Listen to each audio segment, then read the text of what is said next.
Welcome to our Rolemaster Actual play session. Twilight of the Old Order and Ain't No Place for a Hero are two campaigns, currently co-joined, set in the World of Duranarki, the continent of men. The game system used in our game is Rolemaster Classic, with a liberal inclusion of home rules. We hope you enjoy our story, and, as always, may the dice roll in your favour.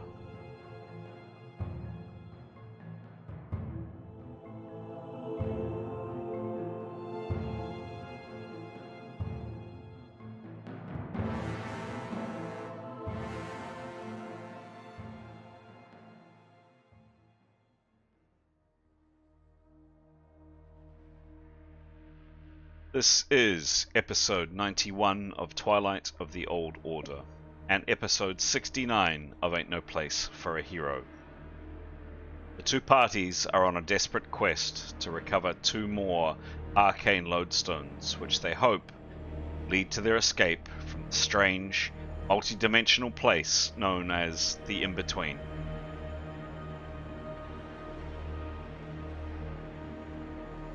We pick up the story as Askel has triggered a trap and is bleeding to death, while at the same time, Niathanel is being held by a black shadow that drains her of her blood.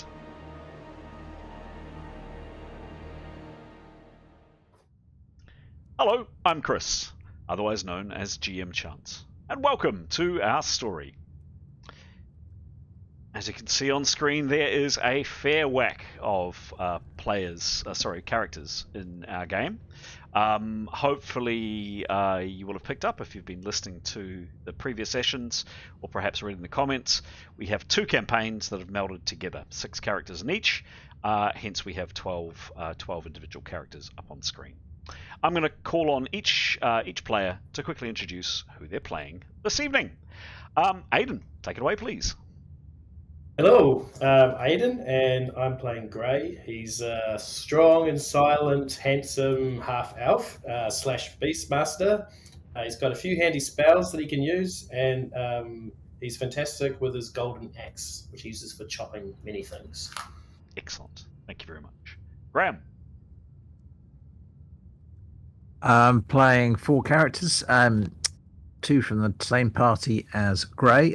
Severin, a swordsman, human swordsman, a bit of a brick shithouse, mean with a sword, as the profession would suggest, and fancies himself as a bit of a leader. Can be rather charming when the mood takes it. Also, Tenya. Anastasia, who is a poor little rich girl. I say girl, elven girl, fiercely attractive, however, has lost status along with her family, and unusually given her background, is expert at surviving in the wild and is a damn good shot with a bow. On the other party, hero side, Niathanel, who is Niathanel Sherakir, who is a magent, which is a profession that mixes magic, stealth, and arms in one profession. She is a complex personality, but acts very much like you would imagine an assassin to act. And Etienne, who is a colourful character, a type of paladin in this world called a genitrist, who is a firm follower of Aphrodite, the goddess of love. He's a very sort of poetic chap, wears his heart on his sleeve and shares his heart around as much as possible. Excellent. He's got a lot of love to give. He has. Alex. Kia ora, I'm Alex. I play Keros in the hero party. She's a North woman, quite petite, childlike, very earnest, animal lover. She's got a wee kitten called Victory, who she rescued with the party, who follows her around. She uses magic, weather magic, so she's pretty handy with an ice bolt or ice wall, as we've seen. It's worth noting she did have a whispling when she started this campaign. A little cloud that used to show emotion. The whisplings, I like to think, just follows her around crying rain because all of her love is for victory. Nice, thank you. Thank you very much, Alex. One thing I've been meaning to ask for a while, just back to Grey, your hawk, Ningwen. I know Ningwen's basically just keeping out of harm's way. Is that a fair description? Yes. Okay. Yep. She doesn't like being underground, not understandably, and she's not just... a huge fan of that. Got it. Cool. She's kind of keeping out of harm's way, but also keeping an eye on the cat. She's not super trusting of yet, but is curious about. Okay, interesting. Okay, thank you. Marvelous. We are going to go to Mason next. Kia ora, I'm Mason, and I play. Well, tonight I'm playing Demos. So he's a big, beautiful mixed man who's very trusty with his spear and shield. However, he's very unconscious at the moment, so isn't doing much. So I'm also playing Niathanel. She's a very tall. She's very tall, very unattractive, and covered in lots of scars. She's very good with her broadsword and even better with her composite bow. Excellent. Thank you very much indeed. Anthony.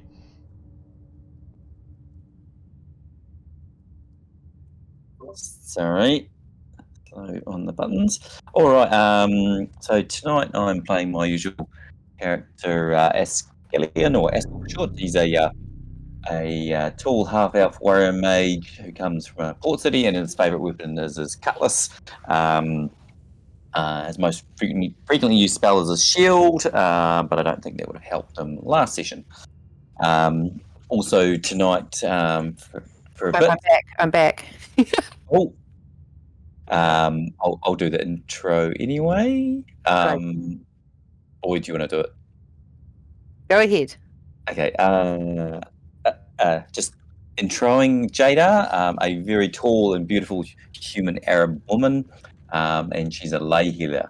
And the key motto without that is "Don't leave home without a healer." And make sure they have plenty of power points. Oh yes. That's Jada. Marvelous. Thank you both, and welcome back, Stara. Great to have you back. And then, last but not least, Pete. Kia ora. I'll be playing two characters tonight. The first is Leif. His profession is warrior mage, and his race is half elf. He's a very friendly fellow. He likes to use a long sword, and his favourite spell is a spell that enhances his sword bonus and his DB, so his defensive bonus too. Sure. I'll also be playing Nicholas, whose race is a common man, and his profession is Mentat, which is a mentalism spell user. So he uses predominantly spells that are to do with things of the mind. He's a quiet and unassuming fellow. Thank you. Wow, zip, just like that. That's 12 characters. Fantastic. Thank you, one and all, for introducing and illuminating us all a little bit more about who you're going to play. Cool. So, what I'm going to do is flick to the map. Hopefully you can all see that. And I'm going to sprint through really quick, I always say this and never stick to it, but I'm really going to sprint through a quick overview of what happened last session. And then I'm going to call on just any qualifying questions, anything I've missed, anything that people might have observed, or anything people might need to know. Right, so last session, the characters are in between, the fifth place, the strange path. It's got all kinds of strange names. How they got here, they don't know, but it seems to be some bizarre place, some kind of gateway, a world between worlds. And they've had, fair to say, a pretty harrowing time here. They've been guided by this woman, Afsun, who seems to have taken a shine to Etienne, and these four characters were recuperating after some decent amount of healing in this room, notably with the unconscious Demos on the ground after a tad little bit of an incident with a pit trap and a slide, etc. with Demos. The other characters started to explore the rest of this complex, or some more of this complex. They've already got a reasonable handle on this area here. For people who are watching for the first time, used to be one intact complex, and then it got very unintacted by a large tentacle creatures. So the character's plan was to continue on and to investigate the complex and to go elsewhere and to ultimately find 2 more of these arcane lodestones, which their guide Afsoon has indicated are probably located or should be located on the bodies of 2 of her master's former apprentices who died here several years ago somewhere downstairs, she believes. If you can retrieve those arcane lodestones, she believes she will then have the power or the ability to cast a very complex spell, but to send both herself and the rest of the party back to their own time and space. Basically, that's the plan. That's why you're here. After some time, you managed to quite a difficult lock on this door here. It took quite a bit to actually get it open, but you finally did. Coming into this room, it's kind of an L-shaped room. You can see there are bones on the ground, appear to be human. There's furniture scattered around. There's a very strange, unpleasant statue here. It's huge. You imagine that that's the size of the players. The statue's kind of looming up. You can't see it very well. It's of some strange thing. It's got tentacles and fangs and stuff that you're not quite sure what it is. Also in this room, some other objects scattered around, some rope and some other bits and pieces. There was a weapons rack here, 3 spears, a sword, and a shield, and some other detritus and rubbish here. There's a door here, and a door here. This door is a curious one. It has, beside it, right here, 3 levers in a row, left to right, bang, across the wall. It also has, above the door, the symbol of what appears to be a musical note above the door, and then actually on the door itself, there's some kind of strange symbol. You don't know what it is. There are also 3 pieces of metal that go across the door. One like that, and then that go across it. And they are they're part of the construction of the door, so they haven't been. Doesn't look as though they've been hurriedly added in later. They look like they're meant to be there. After characters doing a number of things last turn, we had an incident with both Keros and Mithan here, feeling very strange. Something was trying to get at them, or something was going on. They didn't say too much about it. And also the same thing, or something even worse, appeared to happen to Niathanel. That was kind of around the corner, out of people's view. Here, firstly, Jadar came up and pulled 2 of the levers, so both the left lever and the right lever. And you heard when she did that,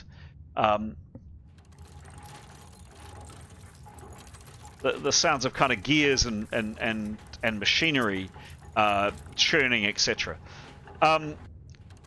Askel, not wanting to be outdone, came up and with the one remaining lever, the one in the middle, pulled it, and all of a sudden there was and Askel was shot twice in the back with a heavy crossbow. So there were crossbows hidden in the walls, with the wall directly behind him. When he pulled the lever, he got 2 crossbows into him. They both did some damage, one more so than others. The main issue is that Askel has taken several injuries, most severe of all, tragically, his his left arm was hit with one of these bolts. It went through an artery, and there's a gout of blood which actually covered or certainly spattered on a number of your companions. And Askel's collapsed, and he is bleeding out. He has 11 rounds left to go, which is effectively just slightly under 2 minutes left to live. The companions, seeing this, understandably have acted, have grabbed Askel's unconscious body, are in the process of dragging him out, and they're just literally in a second or two they'll just be outside the door. And then at the very nick of time, just as Gray was coming up to assist, I mean there were quite a few people carrying Askel's body, the very nick of time, Gray suddenly realized that Niathanel wasn't moving. And he thought that was very strange, and then he had a closer look, and his elven eyesight, his half-elven eyesight, could peer into the blackness. And behind Niathanel is this terrible, terrible black shape. It looks like this, coming into chat right now. See it there on chat. Just press go so you can get a better look at it. This terrible, terrible, terrible black shape, and it's and it has enveloped Niathanel. Like these swirling things have come round her and appear to be holding her in place. And most horrific of all, Gray, you have seen that its head is buried deep into Niathanel's neck, and a human couldn't see this, but your elven eyesight picks up the hint of red as it is draining her. It is feeding on Niathanel and consuming her blood. And the very last action of the game was Gray alerting everybody to it, pointing and saying, Niathanel, help. So that's where we're going to start the game. Have I missed anything? Is there anything that people would like to add? Any qualifying questions, either in relation to this or some previous stuff? Once, twice. Etienne? Oh. Yeah, we can do that now. Yep. Or not? Your call. Sure. Okay. So Etienne's been talking to back in the other room, Aksum, and that was sort of going okay. He discovered some additional information about her and where she's from, her background and so forth, and just what her powers are. I guess one of the more interesting things to come of that conversation that he would be happy to share with people, perhaps not with her listening, is the fact that she's from another time. She is from a different age. In fact, the age she's from, the Blue Tide, if you remember the original Revolutionary War that was fought back in this early 16th century, she exists in that time. So she knows that's going on. She doesn't know an awful lot about it, but that's where she's from. That means that she can send us back. She can send herself back if she gets the lodestones, but we can't go. We would separate, and she got a bit upset about that. She's getting quite keen on Etienne. But soon after, Etienne just began to find a little bit about the society she's from, and it was somewhat alarming. And it's becoming clear that their values are somewhat at odds, should we say, in terms of how the different layers of society are treated and indeed respected. And so, yes, we're about to see that relationship potentially go a bit south. Do you wish to play that out with Aksum now, or no? We'll leave that. But just, I guess it was more just what people had witnessed between the relationship between the two. And should you be in the room, you would have noticed a little bit of friction. Initially, a lot of Closeness followed by the bloody hell. Some friction to follow. Excellent. Cool. Very good. Okay, great. Back to this. Thank you, Graham. Back to this situation here. No qualifying questions. I do have a question, just Yep. quickly. It's a bit maybe well, yeah. What level is Jada? She 8th I level? am level 7, so I can go to level 8. Yeah, so that spell that we decided, the major vessel repair, she'd have to overcast for that. So yeah, that's an 8th level spell, am I right? I haven't got the book in front of me. Right there. Yeah. Okay. Arterial Sorry. repair is at 8, yeah. I might ask this question anyway, because Nicholas has got, he's mentalism, and so is Jada. He has got a spell adder, which means that he can cast spells he would otherwise, spells of his level or lower, and it's a two times spell adder per day. He can cast them without expending power points. So this won't work in this case because the 8th level spell she can't cast. My question though was, he is attuned to it. If she had been 8th level, will he have been able to give that spell adder to her and she would be able to attune it and then use it? Yes. She would need to. She would need to attune to it first, but yes, she could. Okay. Cool. Very good. Thank you. Thanks, Pete. Not much help in the situation, but yeah, thought I'd check for future. That's all right. Any last questions, guys? Oh, what did we get to with the feck herb? Is it going to take too long to use that? Yes. Brew means effective when drunk 20 rounds after water is boiled. Oh, out of the question. Okay. All right, folks. Anything else? Good questions. Good questions all. Going once. You are. Yep. No. Going once. Going twice. Alrighty. Start the game.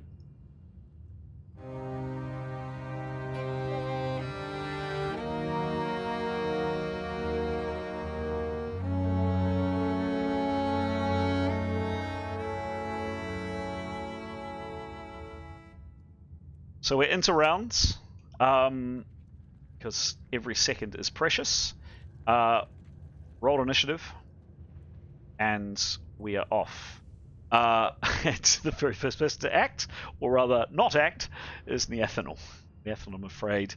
Nothing happens for you except, can you roll a d20, please? 1d20.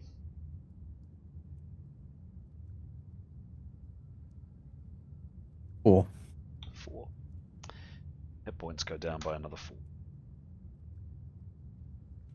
Being drained dry. So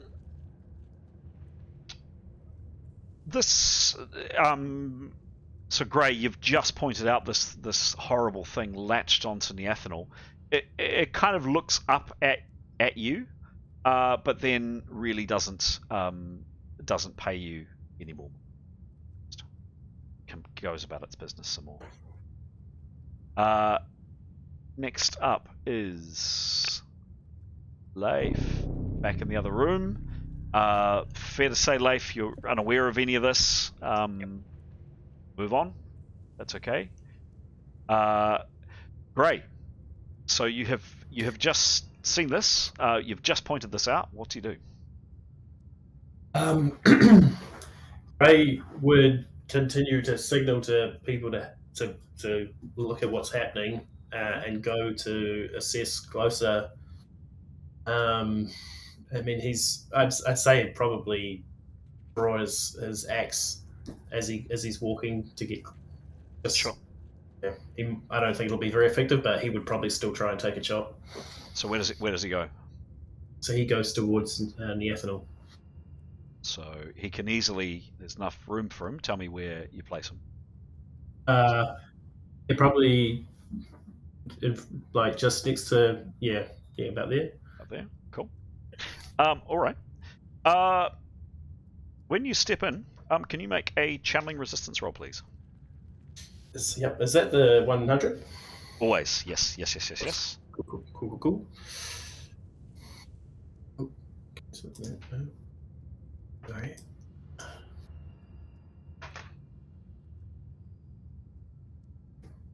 65.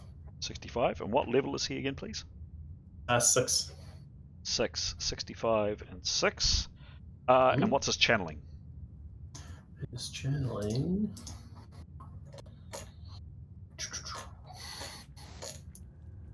Uh, 2. 2? Plus Cool. 7 equals 2. 2. Cool. So, Gray, as you move up, hastily drawing your axe as you walk, you walk, as you get to about here, you're basically here, you feel this terrible force on your mind.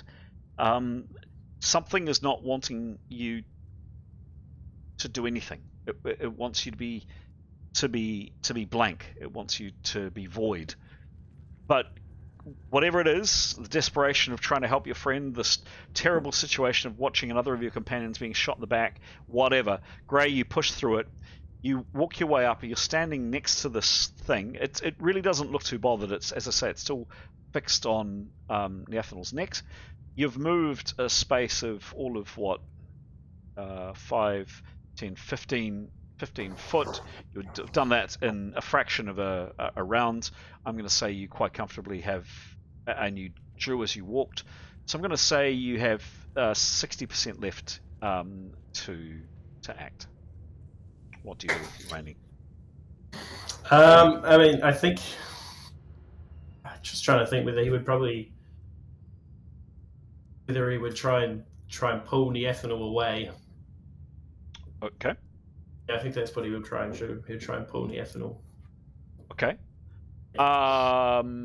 Cool. Give me a strength roll. Yeah.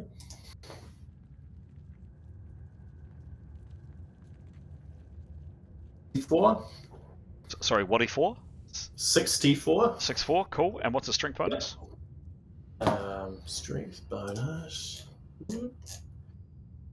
Strength is plus 16. Oh, he's strong. Very strong. She is. It's almost like pulling a statue that has been welded to the ground. She doesn't budge. I'm gonna leave it there for Gray. Next up is Keros. Keros, you're outside the door. You've heard some commotion. You've heard someone's been shot or something's happened. You've had Severin, who was standing in your way before, has rushed back into the room. You're obviously unaware of. You're probably unaware of exactly what's happened, although you may have seen Askel being carried. We could roll for that. You're obviously completely unaware that there's something that's got Niathanel, although you have heard Gray shout, "Niathanel, help!" That's it. So based on that information, what does she do? She'd go in through the doorway, Okay. and depending on what movement, it's quite cozy. She'd like to go in, rapidly assess what's happening. Okay. So can you? So she basically kind of. So these characters are trying to force their way out, carrying Askel's body. She's trying to force her way in. She's only little. She can duck and dive, right? Yep, but it is going to impede their movements getting out. Can you give me a agility roll to kind of squeeze your way through? It's going to be I mean, there's not a lot of room. There's a lot of people coming out. I'm going to say it's going to be a hard roll. 6. What's her agility, please? Agility is plus 23. Oh, she's very agile. So Kiros, you have a total of. You have you basically get, no, it's not a percentage chance. You only get kind of 10% of your way through. You're trying to shoulder as people are coming through. They're getting tied up with you. You're getting tied up with them, and I'm afraid to say you don't make any progress. You basically get jammed in the door. Sorry. Okay. That is it for your round. Sorry. Next up, Jada. Before you do anything, can you make a channeling resistance roll, please? Yes.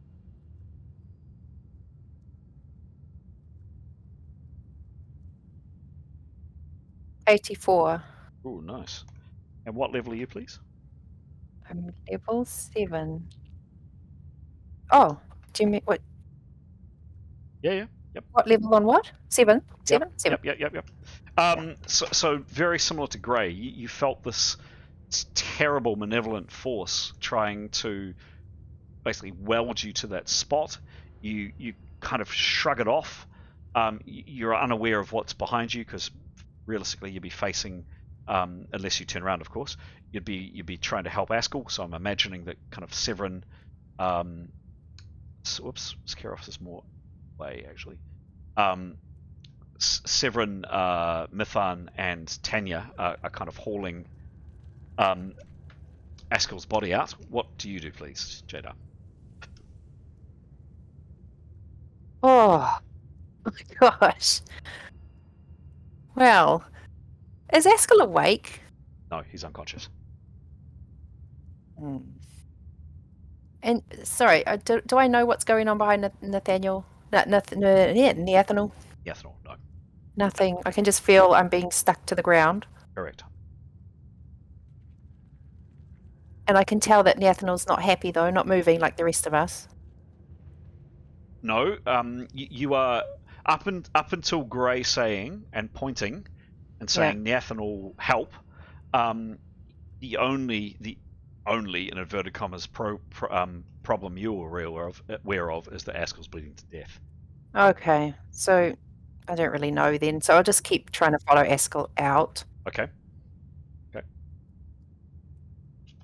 Anything else? I do want to say something to Askel, but he's asleep, so I'm just going to say it to the others. Okay, go for it. From my gambling experience, it's actually quite a lucky ritual to blow on the die, but clearly he didn't apply this to the lever, and this is where it went wrong, because I did blow on the lever before I pulled them. And remind me to tell him when he wakes up. You must always blow on the lever. Or the dice. Good advice. Right. Nice. Yeah. Excellent, thank you. So for this round, Jada is basically just helping and trying to get out the doorway as quickly as she can. Cool. Askel unconscious. Etienne back in the other room, presumably not doing anything other than talking at the moment. Not unless he's heard a thing, no. Mithan.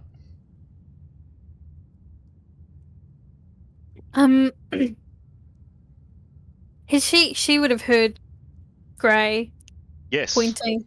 Yep. And in my head, she's probably one of the stronger in this collection. I'd say she's probably stronger than Tanya, so it's probably more realistically that's where Askel is, being kind of pushed and pulled by Severin, and being pulled by Grey and Tanya. Being pulled by Mithan and Tanya. But yeah, she's definitely heard Grey, no doubt about it. You all have.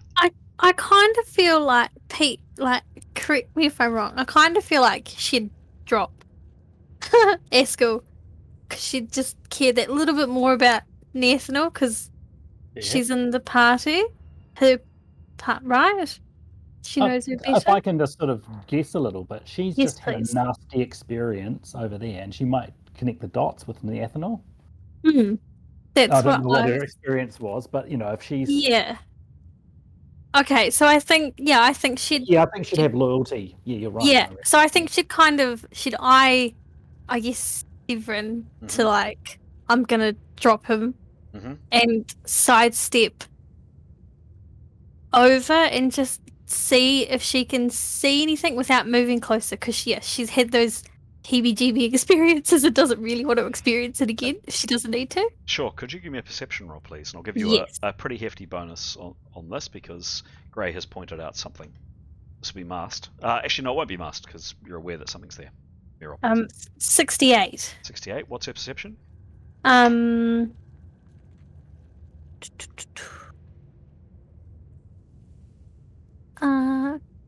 Perception, plus 75. Goodness me. Wow. So I was going to give you a plus 30 for that. Yeah, well and truly. So Mithan, you see as you're moving, basically handing over Askel's inert body, you see this thing looming behind Niathanel with its head down by its neck. You see Grey frantically trying to pull Niathanel, axe in hand, and she's not budging. I'm going to say that was a 20% action for you to look. You've got 80% left, and your movement was say 10, so call it you've got 70% left. What do you do? Does it look like she could get a clear shot if she pulled out her composite bow, or No. There's too much Niathanel in the way, and no, not a chance.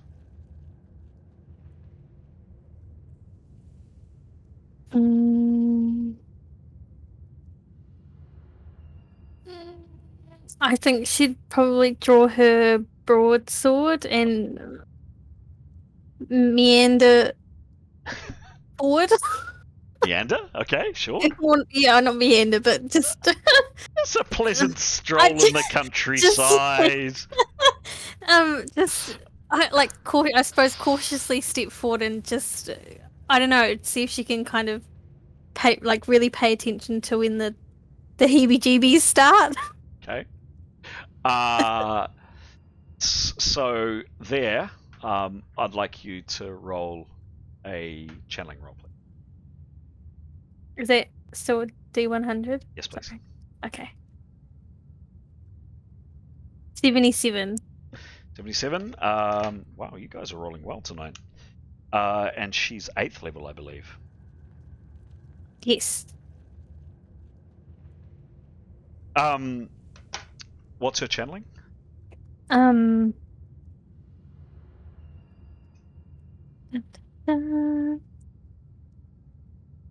Channeling? Nope. So it'll be in the R section. Yep. Yep. 30. 30. Oh, goodness me. Yeah, she's fine. I mean, she really doesn't feel it much at all. There's like a kind of a prickling on her scalp, but that's about it. She's fine. Cool. So she still has, by the time she's drawn her sword, which is kind of 20% action, I'd say she's got 50% left. She's not in a position to attack it this round, but she may move if she wishes. Can she try and, I guess, pull Niathanel with her other hand? Yep. So holding the razor sharp sword in one hand. Oh, sorry, Grey. She grabs Niathanel. Give me a strength roll, please.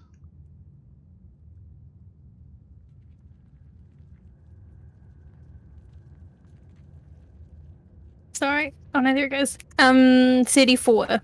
34 plus what's her strength? It's pretty high from memory. Strength is plus 31. So, yeah, a bit like Grey. There's a slight bit of movement, Grey, you feel, having the additional support of Niathanel, but something is holding... the additional support of Mithan, but something is holding Niathanel to the ground. She barely moved, and both Grey is pretty strong, and Mithan is very strong. Yeah, Niathanel's not budging. Now, admittedly, you are... I'm going to say you're only grabbing with one hand, because you've got a sword in the other. And I'm going to say that's it for your...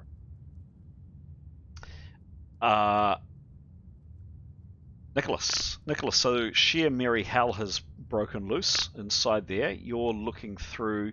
Keros is in the doorway, doing that kind of weird human thing where you go one way and the person goes one way and then you go the other, and kind of dancing in the doorway, and basically making very little progress and kind of blocking the door.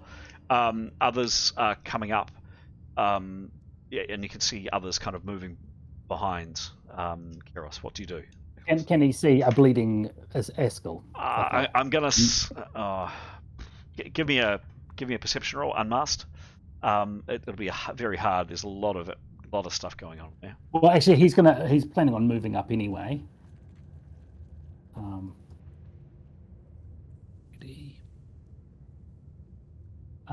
48. 48. What's his perception? 33. 33. Yeah, I mean, someone's being carried. There's blood. That's about it. You don't know. He's planning on moving up, and I think that he's seeing people wanting to get out. He's gonna politely, Yes. and with good touching, and if there's resistance, he will stop. But he's going to try and see if he can move Kiros out of the way to allow people to move out. Okay. If she resists or goes, "What are you doing, you creep?" then he'll stop. But he'll say, "I think we need to get out of the way." If she's, because when you're doing that dancing thing, sometimes it can be broken by someone else just saying, "Oi, move." Yes. So right. he figures the people are trying to get out, and he'll mention about her cauterizing. She might need to cauterize or whatever, as well if he sees blood. Okay. But if Kiros doesn't like him anywhere near her, then he will hands off, definitely. He's not a bully. Okay. I'm happy to say, Keras, I'll give you the option to act or not act. How do you feel about this creepy, starey man encouraging you to move? Well, at this stage, she's happy with all the men around her, creepy or otherwise.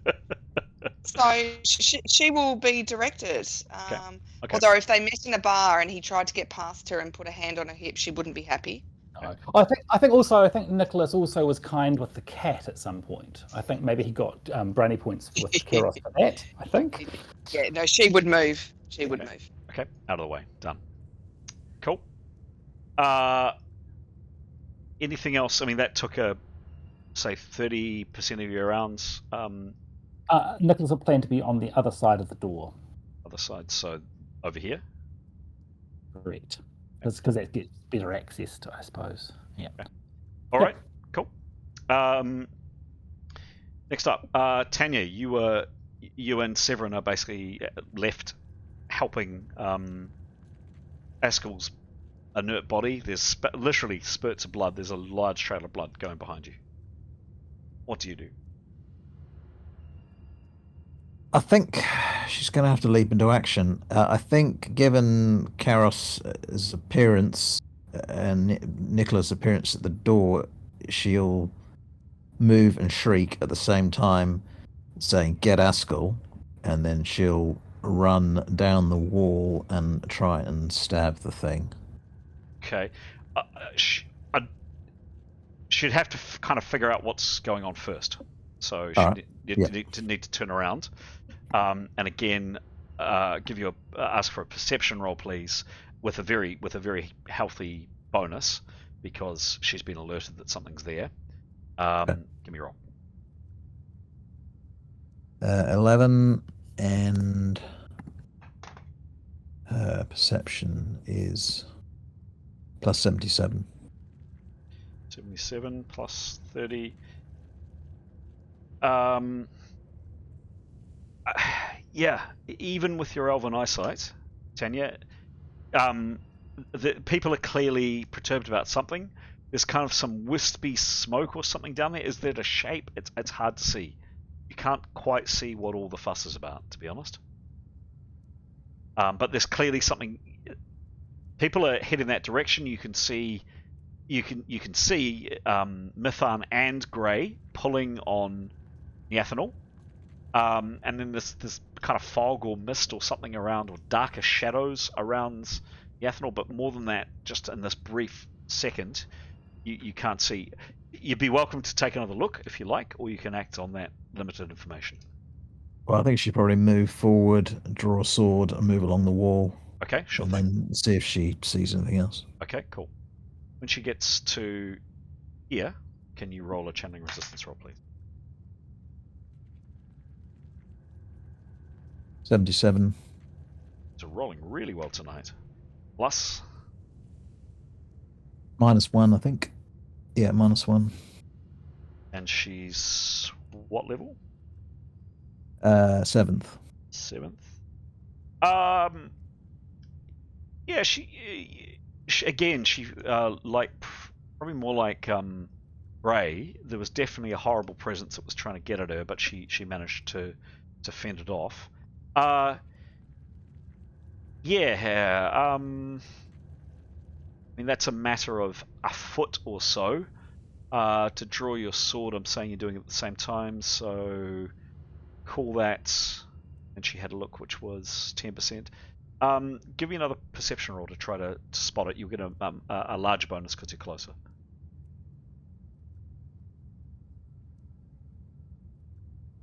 1. Okay. Hopefully that's masked. No. Oh. Generally, results are masked if you guys don't know what's there. It's like you know, I'd only roll it if whether you know something's either there or not. So when you know something's there, no, we just keep the dice roll as. Yeah, look, I'm gonna have to say with the worst roll in the game, I'm sorry. She, you know, even with her eyesight, there's definitely something. Because you're like 6 or 7 foot away, you can definitely see that there's some kind of shape around Niathanel. That I think that's fair enough to say. Much more than that, it's hard for you to see. But you're aware that something's there, and you're pretty sure something got her. And the fact that both Grey and Mithan are pulling on to her, there's probably enough information for you to say there's something that's holding on to Niathanel.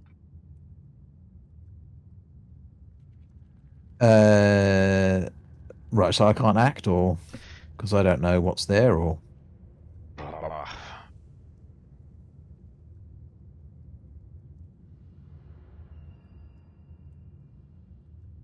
It was a 1. That's the only thing.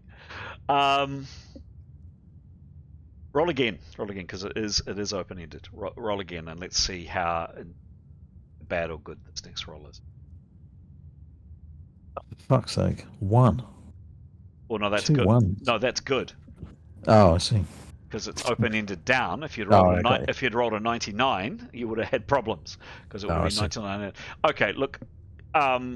In terms of being kind of reasonable here, you've been alerted to something.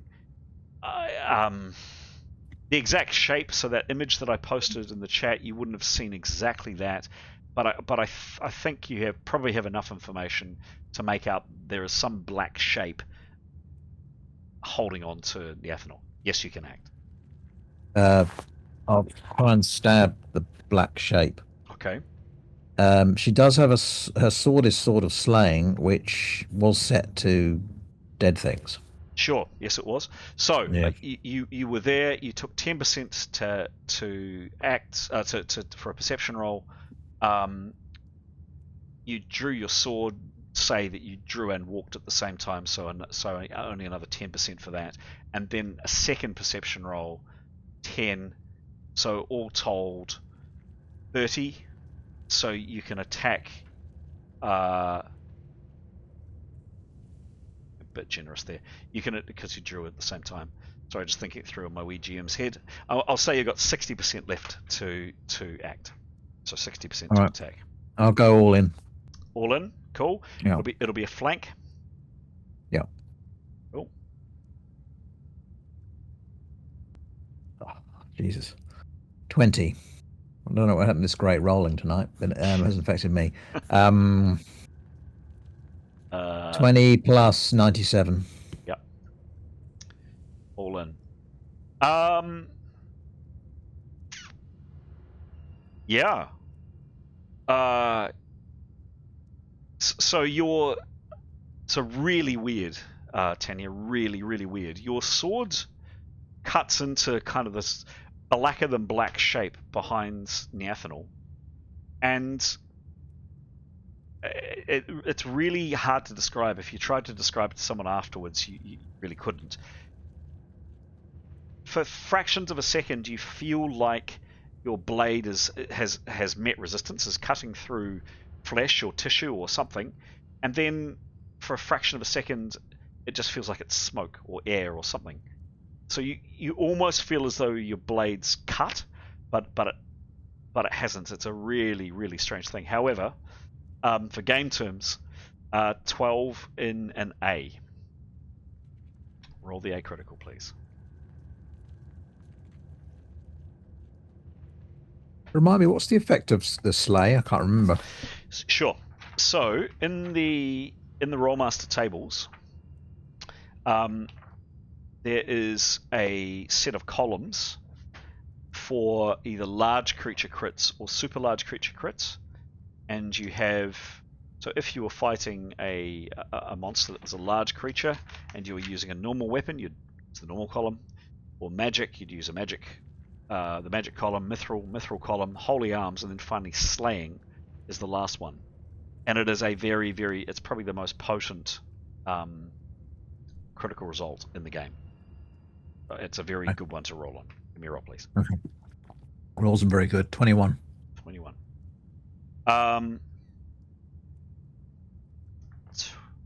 Another 20 hits.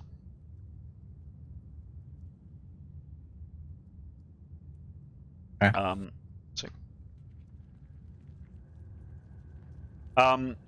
So your sword, your enchanted sword, kind of bites into smoke and bites into flesh and bites into something or doesn't. And there is this just awful shriek from this black shape. You've certainly hit it, and you've got its attention, fair to say. And critically, it disengages from Niathanel, pulls away, and suddenly, Mithan, you nearly fall over backwards, and the same with Grey. You can move Niathanel, which you duly start doing.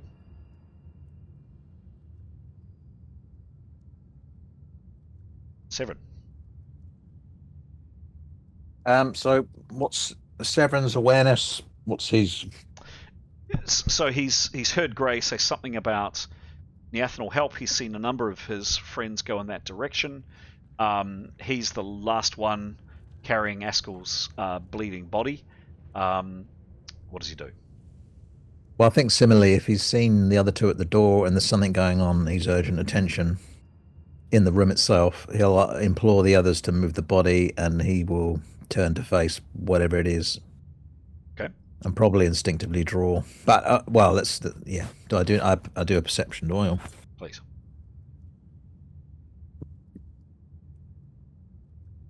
90. 90. What's his perception? Plus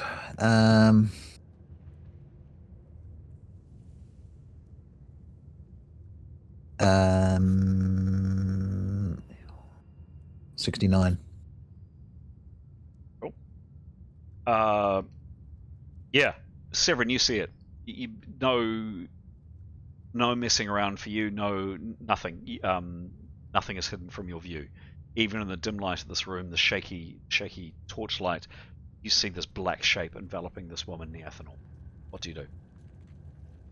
I guess he'll draw his sword and attack if he can.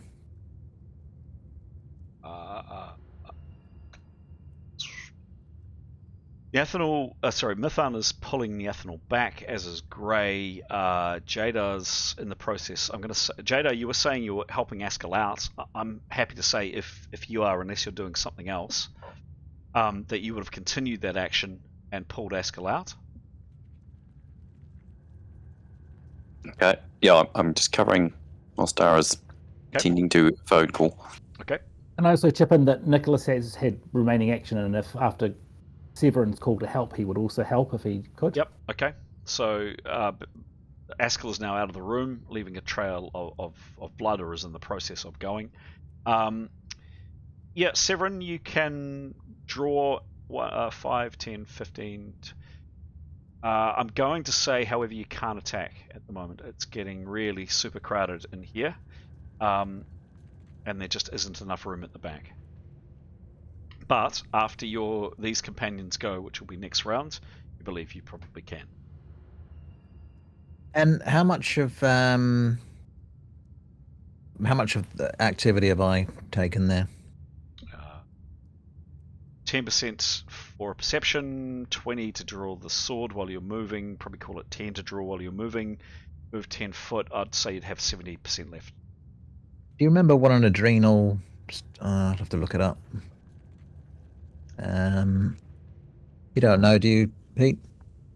Oh, sorry, I'll look it up. Okay. I'm just looking at the sheet. Is it a adrenal skills? I don't know. Hang on.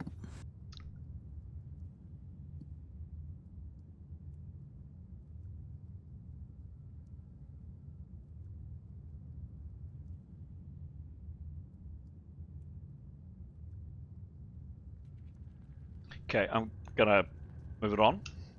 Well, in that case, I'd like to do an adrenal preparation. Okay. If you can, sure thing.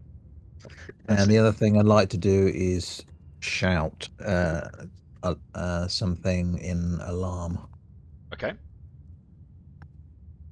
What are you shouting in alarm? Well, I think I'll shout Etienne, knowing that he's got some skill with, some skill with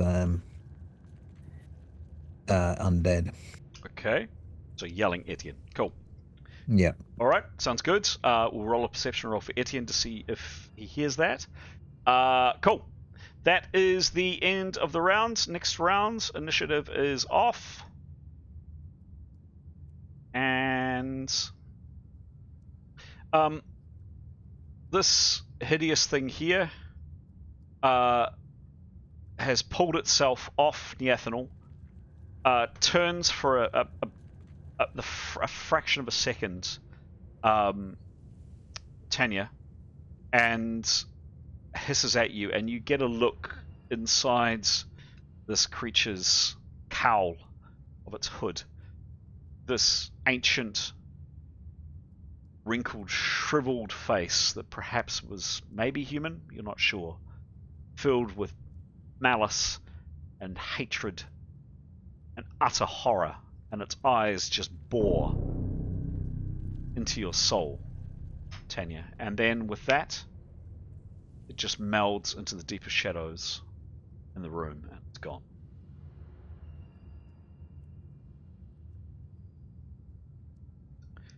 Jada, you're outside. You have dragged Askel out. It's your turn. What do you do? I think we're going to keep moving to the... Because this is where we're all moving to, correct? I think it was. I think it'd just be trying to stabilise Askel as best possible, applying pressure. Yep. And get him to the other room, or are you staying there, or what do you?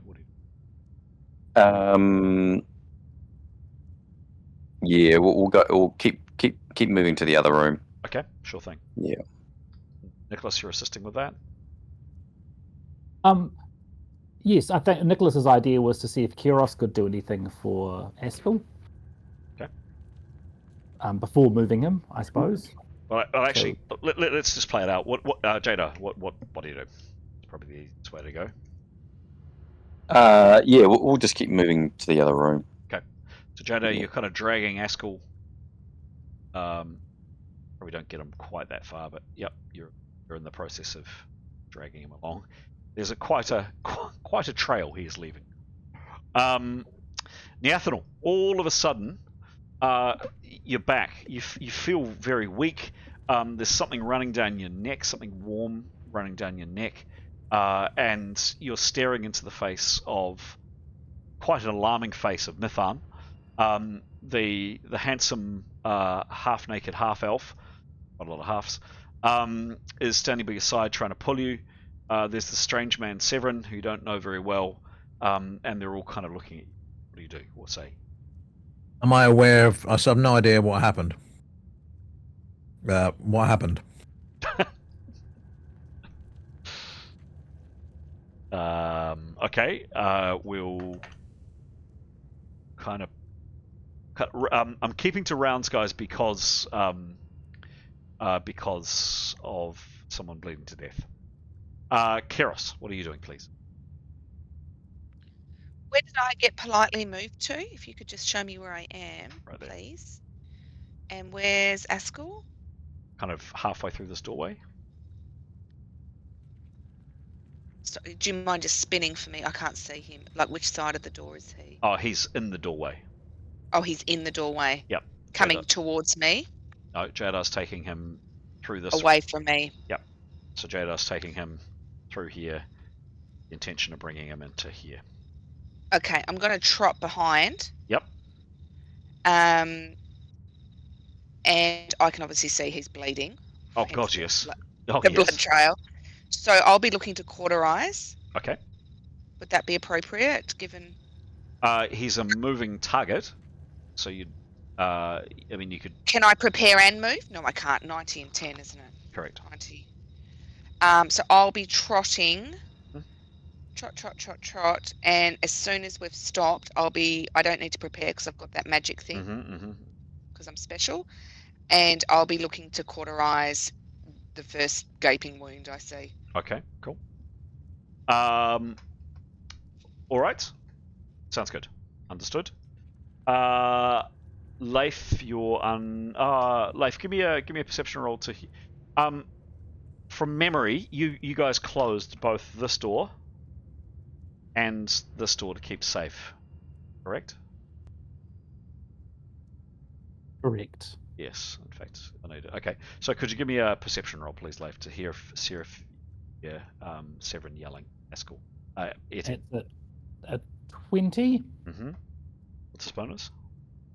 plus 40. Okay. You heard a raised voice, perhaps, but you know these walls are pretty thick, pretty solid. No, you didn't hear anything. Oh, if he thinks he heard a raised voice, he would say, "What was that?" Yeah, he's really not sure. He doesn't know. Okay, sure. Yep. Mithan. Mithan, suddenly Niathanel's come to life. She's speaking again. She said, "What happened?"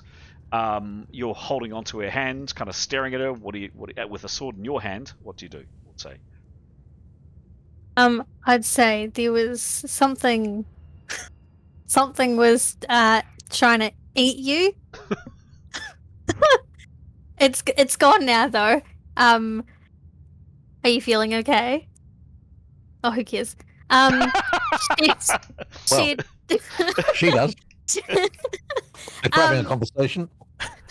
I mean, Mithan's asking, but she doesn't really care. She's just Okay. like, "Oh, you're still moving, so let's go. Okay. We're leaving." If she's able to respond, she'd say something to the kin of, "Let's get out of here, Scoob." Okay. Yep. Let's go. So fair to say these two characters are speaking for you a bit here, but you're in the process of moving out. Yep. Yep. Okay. Cool. And Mithan would keep her sword out just in case. All right. So this is probably happening as these other characters are speaking and interacting, but we'll come to seeing what they do or say at the same time. Mithan, it was your turn. After kind of coming out, where are you aiming for? You following the blood trail or elsewhere? Sorry, I should stop leading the witness here. You tell me what you're doing. Yeah, follow the blood trail. Okay, there we go. All right. So the intention is to help Askel. Got it. Etienne, someone just called your name. Not that you necessarily know it. Between 1, 2, 3 very thick brick walls. Give me a roll, please.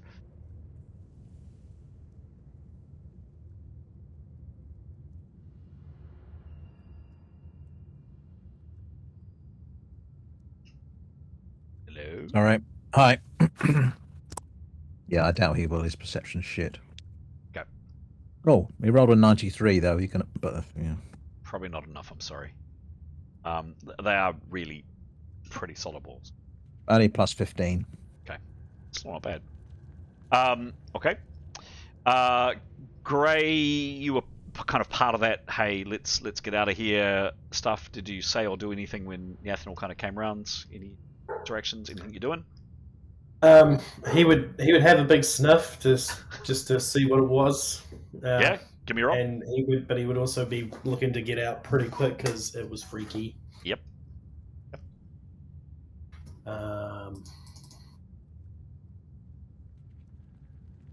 3. 3. Roll. Yeah. Well, this is masked because you don't know of what you're rolling. The player doesn't know what they're rolling. So.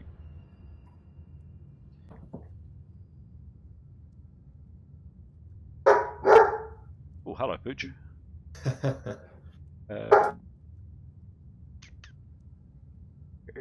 3. There we go. Ooh. What's his perception? 37. 7. Okay. Yeah. It smells of death here. It smells of hate. It smells of. If Gray had to put his We should word probably on, leave. finger on it, he would say it smells of evil. It just Yeah, smells. I'd say he'd probably just like encourage the others to leave, like real quick. Okay. Gray's out. Who's gonna be the last person in the room? Tanya. It's kind of. This is almost happening simultaneously, by the way. What are you doing? Well, I think. Well, she'll join the general retreat. Okay, cool. And the same. I think. I mean, what? No, she's no experience of what's happened, has she? No. No. Okay. Then she'll leave with Severin. With Severin, fine. All right, guys. We won't go kind of round by round. I am keeping kind of rough score of rounds. Fair to say, it takes another. I mean, there's a lot of very, very strong people here to help Jadar with the dragging. Called it another. What 1, 2, 3, 40 seconds to, safely drag Askel's body through here, up to the door, and then finally to get all of the characters, including Askel's bleeding out body, into this room. So you're all assembled in this room. You've closed and barred the door. What actions are people taking, please?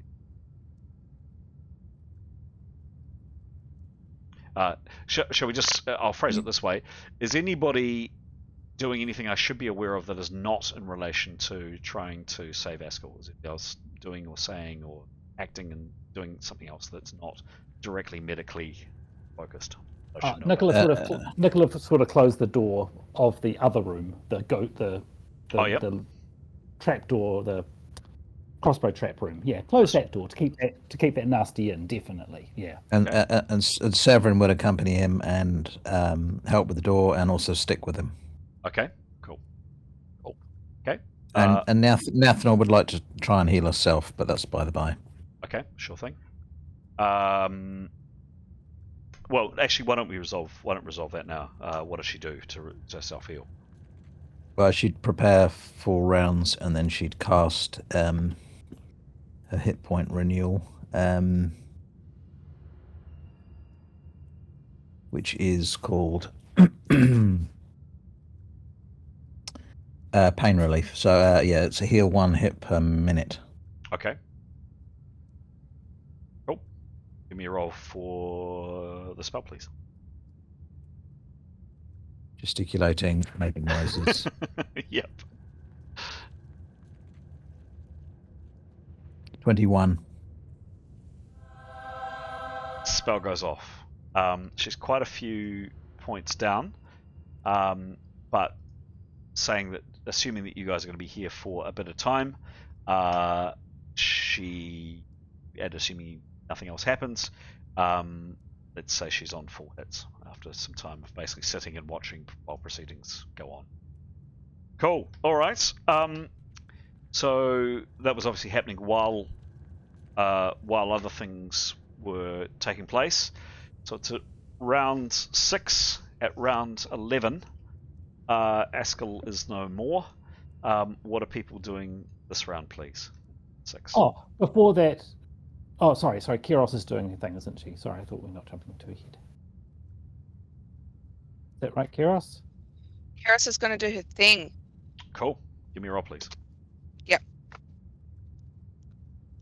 She's going to do it well. Isn't she? To touch him. Lots of touching. She likes that these days. Good touching, though. Good touching. Oh, 50? 50. Cool. And Cauterize is a 6th level. Oh, sorry. Yeah. Jan. Yep. I was just saying Cauterize is a 6th level spell. Mm-hmm. So the spell goes off successfully. And there is this horrendous smell of burning flesh in the room. Oh, I love it. as Askel's arm is burnt by basically the magical arcane flame that is coming out of Keros's fingers. Keros, you put your hands over the wound, and you initially think, yes, thank goodness, and you can see you, for a second or two you see the flesh coming together, and then there's just another gout of blood, and more blood just keeps on coming out. Even with the cauterizing, it's not enough. Askel is still bleeding to death. Can I do it again? If you like. Yeah, I don't like it when you say if you like. Sure. Oh, sure. 12. 12. Yep. I mean, the spell is it's successful. It goes off, but the cauterizing just doesn't seem to kind of grab onto the skin. Okay. It just doesn't work. So it's deeper, right? That's what you're getting at. He's bleeding to death. The spell's not powerful enough, I think. Yep. Yeah. Cool. We don't have any way of getting more power points to Jadar, do we? Can she channel through me? I can stitch. Not that I'm aware of. She's got nothing on her sheet. Would stitching be better than cauterizing? As mentioned earlier on, any mundane, for want of a better term, means of trying to heal her, so first aid, tourniquets, bandages, etc., the wound is too severe for. Okay, sorry team, I'm out. That was my big guns. Good spell. Maybe. Any other actions from anybody?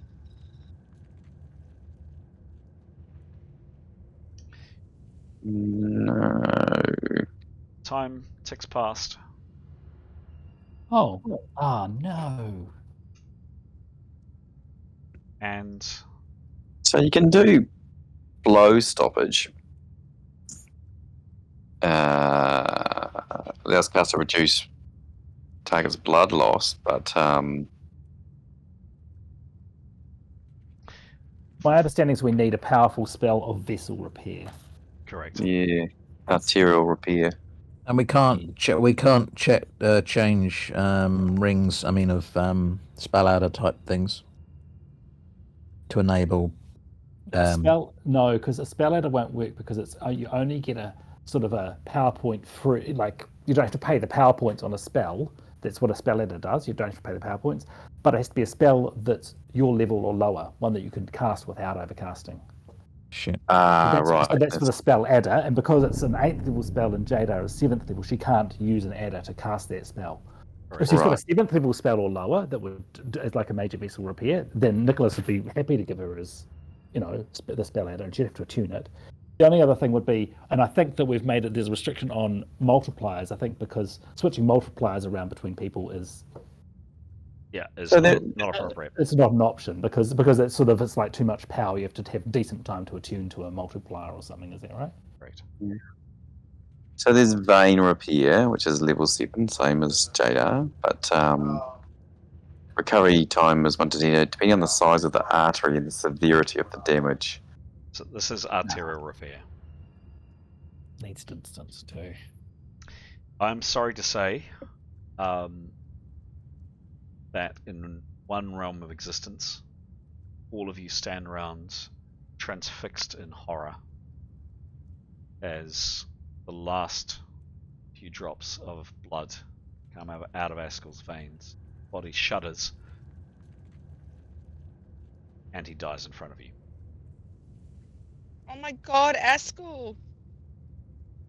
However, You get a respawn spell? however, as the players are aware, perhaps viewers of this channel are not, Rolemaster is such a lethal game, such a vicious, unforgiving system, and player death can happen at any time, that all characters get 3 lives. So they get 3 call it what you want, death saves, whatever, hand wavies. GM's waving his hands at the camera. So 3 lives. Some characters in this game have already used all 3 of their lives, and they are literally on. If they die this time, then that's it for good. What's that? In this case, however, this is the first of Askel's lives that's lost. So, for playability's sake, so in one realm of existence, Askel is no more. In another, for some reason, the blood flow seems to decrease, and for playability purposes, Askel, the injury is, or the veins have closed by themselves, have kind of clotted massive amounts of blood, and Askel, you're just merely unconscious. What happens now? So on the whether it's a separate adaptation type thing, where does he sit now? He's unconscious. Is he sitting on 1 hit point? Is he? He's on negative 60 by counting off the 11 rounds and the fact that he was bleeding at 5 hits per round, on top of the forget the artery stuff, just simply bleeding on other hits per round. I mean, he could die again if people don't actually fix those 5 hits per round, by the way. He's sitting on 63 hits. What's his constitution, please? Negative 63 hits. Constitution. Don't say 60. 95, so Okay. plus 20. Yep, so 95. He's on 95 minus 63. He's got 32 more hits until Askel dies again. He would have bled out with the 5 hits he's taking. Right. That mean we can't fix that like we couldn't fix it last time? No, you can fix. No, so I'm making a distinction, and sorry for a bit for the confusion here. Kind of the mechanics of the game is there are injuries that cause bleeding in the game called hits per round, so hit points per round, and that's what Askel currently now has. He is bleeding at hit points per round, and absolutely hit points per round can be cured by tourniquets, stitching, assuming you have the equipment, spells, herbs, etc. The distinction I'm making in the game is the critical that felled him was a very, very serious critical. It was a 96. And the reading of the rules that I took it was, or the reading of the story that I took it was, his artery was severed. There was blood everywhere, and anything low level was not going to touch it. Just wasn't going to heal it. But absolutely, with the 5 hits per round he's taking now, so 1 is from a cut across his nose of all places. You're going to have a horrible scar across your nose, Askel. And the other one is 2 hits per round from his arm. Assuming you have more mundane, well, if you have spells or something that can stop that bleeding, then Askel should be okay. But you have Askel has 32 more hits until he dies for the second time tonight. So I could do cauterize again, and it would have a better effect because we're not dealing. He's not going to die 3 times from the same arterial damage. Correct. So the artery's done, and now we just got hits and bleeding. So I could cauterize again. Correct. So Jada could do a level 1 flow stoppage 3, which is targets blood loss by 3 hits a round. Yep. So there's that one. So that's 3, and you could focus that on the arm, for example. Depends whether Askel wants burns on his face or on his arm. Yeah, when you put it like that. He's very handsome, so it doesn't matter, Askel. Yeah. What about I can cast it twice. What about Niathanel? Mason? Yeah. So flow stoppage is at level 1, so I can cast it once on his arm and once on his face. So I've still got enough power points. So that he's got 5.8. So that's only uses 2 power points. Niathanel can cast. Oh, I lost it. Where'd it go? Sorry. She can cast Flow Stop. Flow Stop 5. Cool. Just a reminder, if you haven't got headphones on, please pop headphones on. Just getting a bit of feedback from I don't know if anybody's not or not, but or was or not. But cool. So tell me what happens, guys. There's a bunch of options there.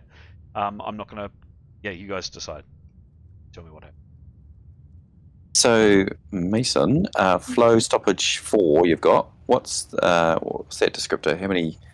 So caster can stop bleeding at a rate of 5 hits per round, spread over 1 to 5 targets.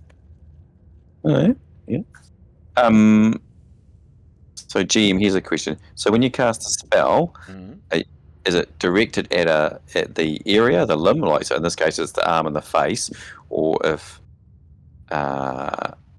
Mason's casting that spell, which is 5, is it just across the entire body? Usually, it's against a particular injury. Can you read the description again, please, Mason? I missed that. Yep. So flow stop. Am I echoing? I don't know why. I've got headphones on. Okay. Yeah, there is a bit of echo. That's Yeah, alright. sorry. That's okay.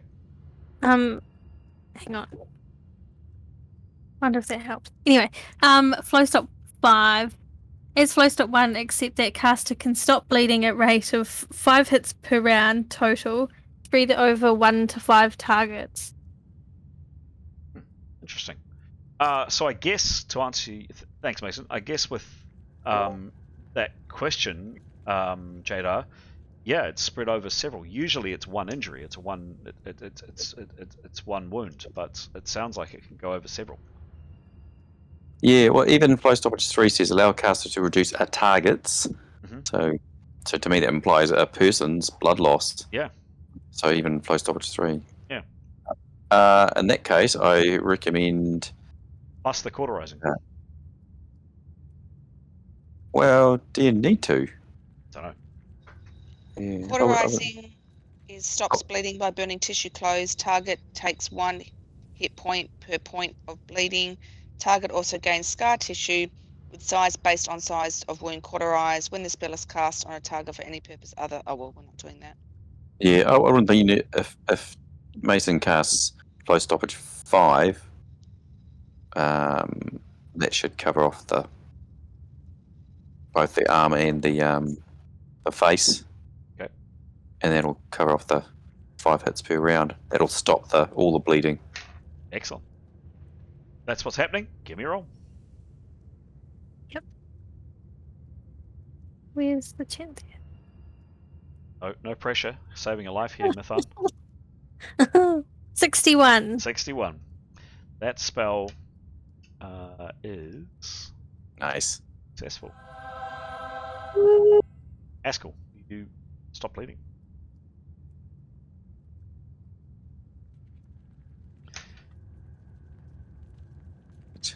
What do you do? Right. Okay. We need. So it hasn't cast any. So what we need to do is.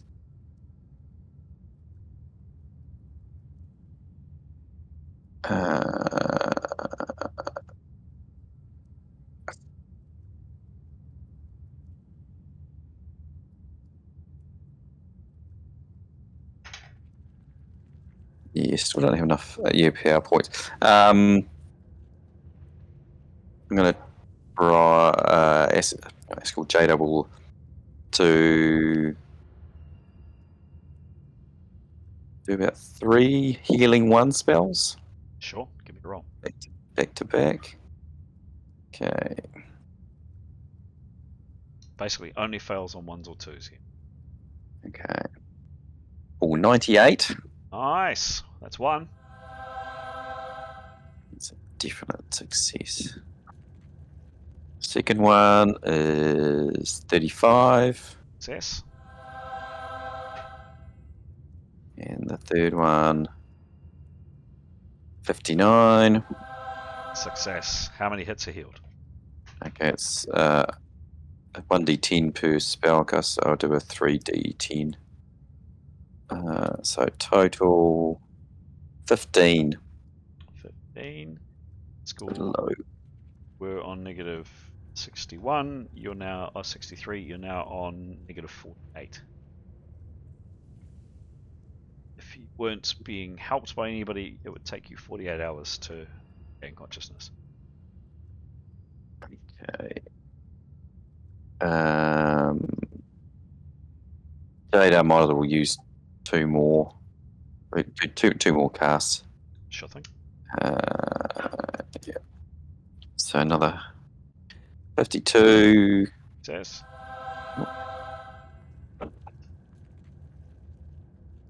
$52. Okay, and those both do. Whoops. 2. Whoops. Again.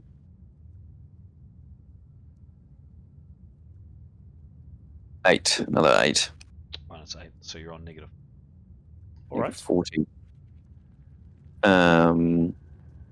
So actually, one of your topics you could discuss in the games is maybe around a bit more around spell lists and levels and descriptors.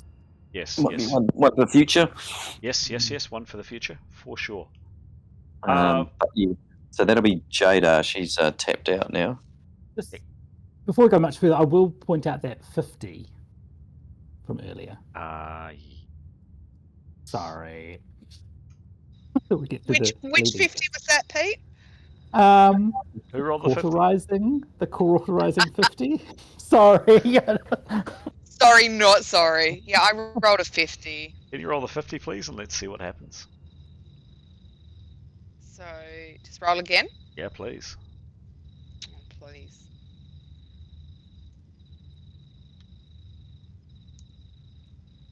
$28.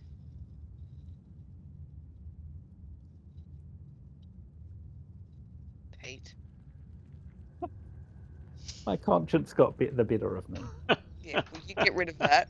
Well, we were busy at the You're a time. Rolemaster. We're saving lives here, bro. Come on. But I'm sure it'll be something wonderful, though. Oh, are you? Yeah, right.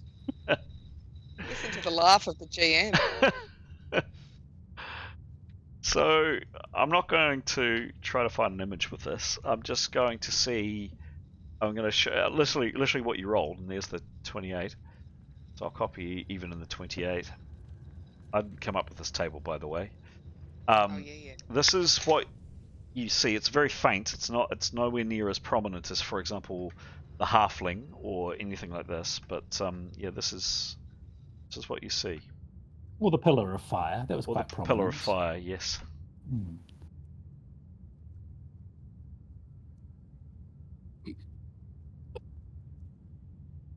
Okay. A floating man. That's very cool. Picture from another dimension. In a straitjacket. Yep. Thanks so much. I'll tell you what, you guys are literally dicing with death here, because some of the other results on here, yeah. Was this guy's name Neil? Maybe. Effectively, Keros, yes, you for a second or two, there's this strange kind of faded, kind of washed out grey image of somebody in like a strange suit of armor, like white suit of armor, with a visor or something, and they just kind of float through, kind of like a pickup from another world or something. They're gone. What's my cat doing? The cat freaked out at that point. Your cat is meowing and hissing and really not liking. Floating straitjacket man. No. Oh, Maple. I mean, Victory. Maple's my real cat, viewers. Oh. Not happy. Kisses. Not happy. Seriously, yeah. Don't roll another 50, because you guys have done very, very well so far. Okay. Askel is now unconscious, lying in a puddle of his own blood.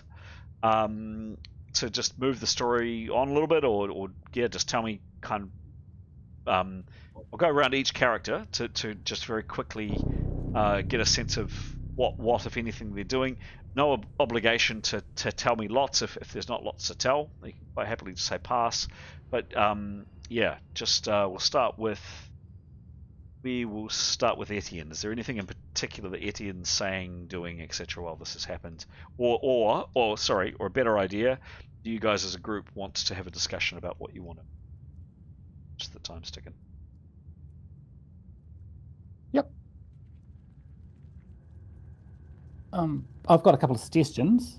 My suggestions would be that I think Niathanel, I'm not wanting to lead you, Mason, but Niathanel, I suppose, might grudgingly do some healing. She has got plenty of power points, and she's got that healing 3 spell or whatever it's called.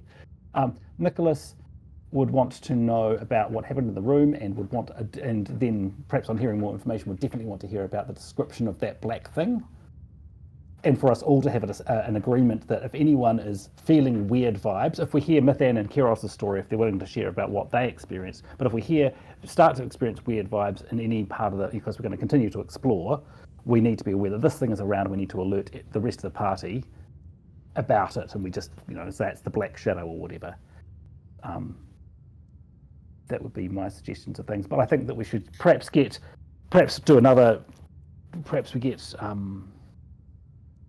do want to spend time, like fast track to spend another night to get power points back, so our healer's got power points, and then continue to explore downstairs. Would be my suggestion. If we can, but get Askel back up to awake, I hope, and maybe Demos. I think those are all really good suggestions. Maybe as well, I don't know, I'd be interested to hear a bit more about this lady that we've got following us around, what her group is and what they're all about, because that sounded quite interesting at some point. Okay. So is it Kiros would want to check on Niathanel as well. okay? Others? I'm not going to go around each of you. Just tell me, jump in, kind of what you're doing, saying, thinking. Niathanel would wander over to Askel and do some healing. Okay. You want me to do it now, or? No. Sorry. What I try to do is get a kind of a frame of what everybody's doing, and then we'll play it out. Yep. Cool. Sorry, I wasn't clear. Yep. Others? What are others' actions for the next little bit? So Jada she's at a PowerPoint, she could start using some of her herbs. Well, it's all around the preparation. What needs to be done there? Yeah. Okay. That's an option. Okay. I think for Jada. Cool. Anybody else? Nope. Okay. So one thing that does happen is, so Afsun, fair to say, has been in quite a fragile state, literally and figuratively. Her legs mashed and mangled to one side, and she's really not been, she's not having a very fun time, and when Askel comes in the haste of desperately trying to save his life, trying to stop the bleeding, none of you really pay much attention to her. You're focused quite understandably on other things, but kind of after the panic's over and Askel is stabilized somewhat, you kind of, several of you realize that, where's Afsun? And there she is in the corner, and she's just kind of rocking backwards and forwards on her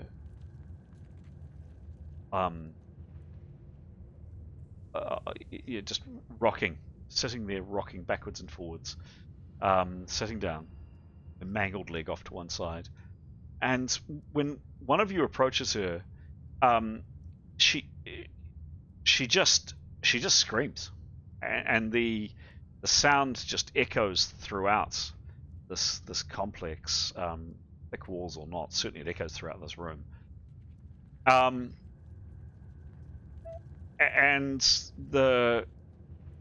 yeah, the screaming is just an animal kind of noise. And then can I ask anybody who speaks Thebronic to join me in chat room 1, please? I believe that's Etienne. Who else? Who else speaks? Sorry, I think that Graham's dropped his connection. I wondered. Are you back, Graham? So I've had to just transfer my phone. Can you hear me now? Yes, Yeah. can hear. Can hear. So you might something wrong with my mic. It wasn't picking anything up. Okay. So Etienne can speak Thebronic, yes. Sorry, Graham. Yeah, I thought you were being uncharacteristically quiet. There we go. That explains it. Who else speaks Thebronic to at least say 4 or 5? I just have to check the rest of my characters, but Oh, and Askel's restarting Discord. Oh, we're not having much luck here, are we? I know that Askel does too, but he's currently unconscious. Anybody else? I'm just checking Is it. Niathanel may. Tongue of Turon, that's not the same thing. No, it's not. Oh, Thebronic. really? Sorry. Are you though? Yeah, I am.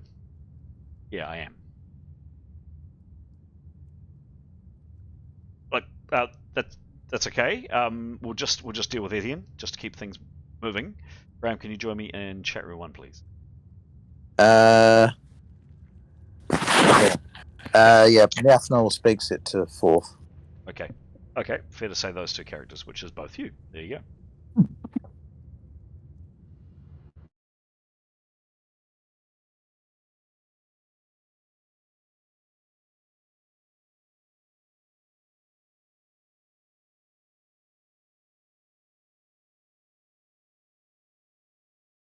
No, Graham is having. You might be having technical issues. You right? Can you hear me? Yes, I can. I can. Oh, no, why also? Sorry, I'm just messing around my phone here. No worries. No worries. You're okay. You're still coming through pretty clear. Cool. Apart from, I was going to say, picking up a lot of background noise, so using where you can might be helpful, perhaps, and going into Discord settings. But anyway, so Etienne, who knows Afsun the best out of anybody, and Niathanel, who knows a bit of Thebronic, basically, while there's this animal kind of scream from her, she just starts. Afsun just starts ranting. Enough, she's just staring transfixed at Askel's kind of basically pale body, nearly having bled out. She just screams, "Enough! Enough! I've just had it with this place. It's with you. I just want to go home. I just enough. Get downstairs. Find the lodestones. Just now. Stop everything. Just do it. Do it now. I can't take it. I can't take it. We've got to leave now. Just find the lodestone now. And she just starts screaming again. Now, just do it now. And she starts shaking. Back into main game voice, unless Etienne says anything particularly. Can you hear me now? Yes.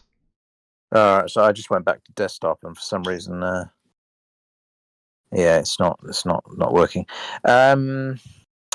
So Etienne would like to start preparing. Okay. Cool. Let's head back to main game voice. And then we'll cast. Yeah. Okay. All right. Careful. Yeah, we'll have to be careful experimenting with that, or figure out some way to get to the door. And then I think just explore judiciously. That's what I reckon. Alrighty. At least Gray has experience to say, "Hey, this is a trap." Yeah, exactly. Yeah. So, and if we can perhaps heal Askel back up, hopefully maybe Demos, and Niathanel, and get power points back for Jada, I reckon.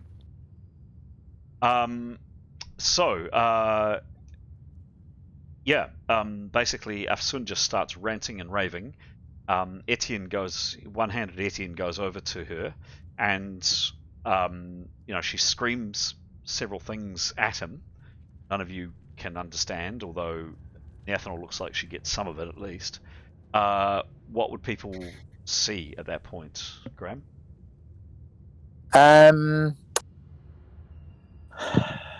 So yeah, I guess we haven't really played out. He's saying something to her, or did say something to her. And then yeah, she's responded, and now she would like to cast a spell at the appropriate time. Go for it. Okay, hang on a sec.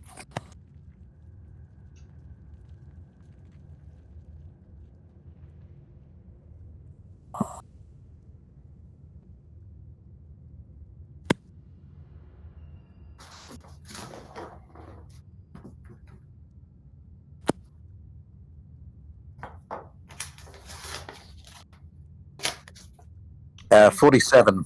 Mm-hmm. Spell went 40. off. Whatever it is. Okay. So. Sorry. He's still on armor, I'm assuming. So But it's a new day. It's a new. True. He gets one free. Yep. Yeah. So let me just.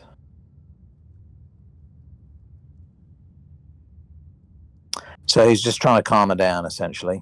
Okay. So he's gonna cast calm.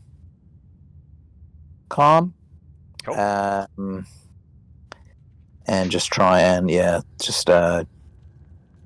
hold her down, not hold her down, keep her calm and immobile and not aggressive and relaxed. Okay. So you get a resistance roll for that. Okay. And I've just rolled it for her. Yeah, pretty much instantly after he casts that spell, she just becomes a lot more quiet and a lot more docile. Okay, well then he'll then try and, when she's in that state, charm her back to. I guess what he's going to sort of say is explain that they have very different values, but that everything is. Opinion is valid, and that we have common purpose in getting ourselves from here, and that he admires her personally, but they're very different in the values towards human life and treatment of others. But we have common purpose, and he will speak to her kindly and in an understanding fashion. Okay, give me a roll, please.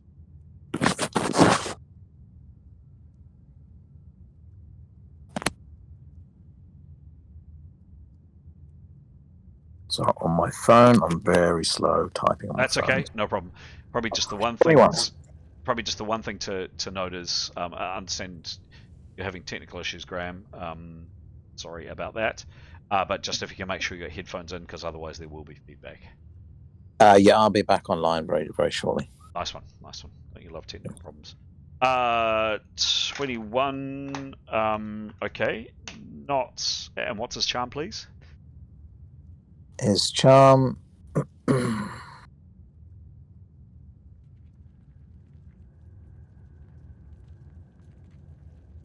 is sorry, issues here. Plus 73. Okay.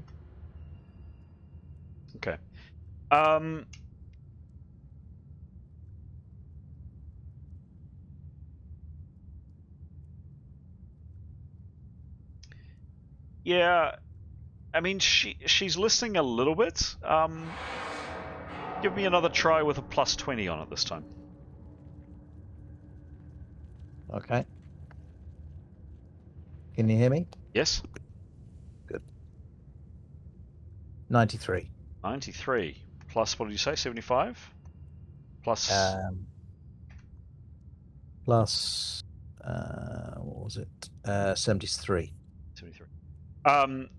So even with all the circumstances, even with everything that's going on, even with her busted leg, and the fact that she's just had clearly an outburst about something because the other party members can't understand,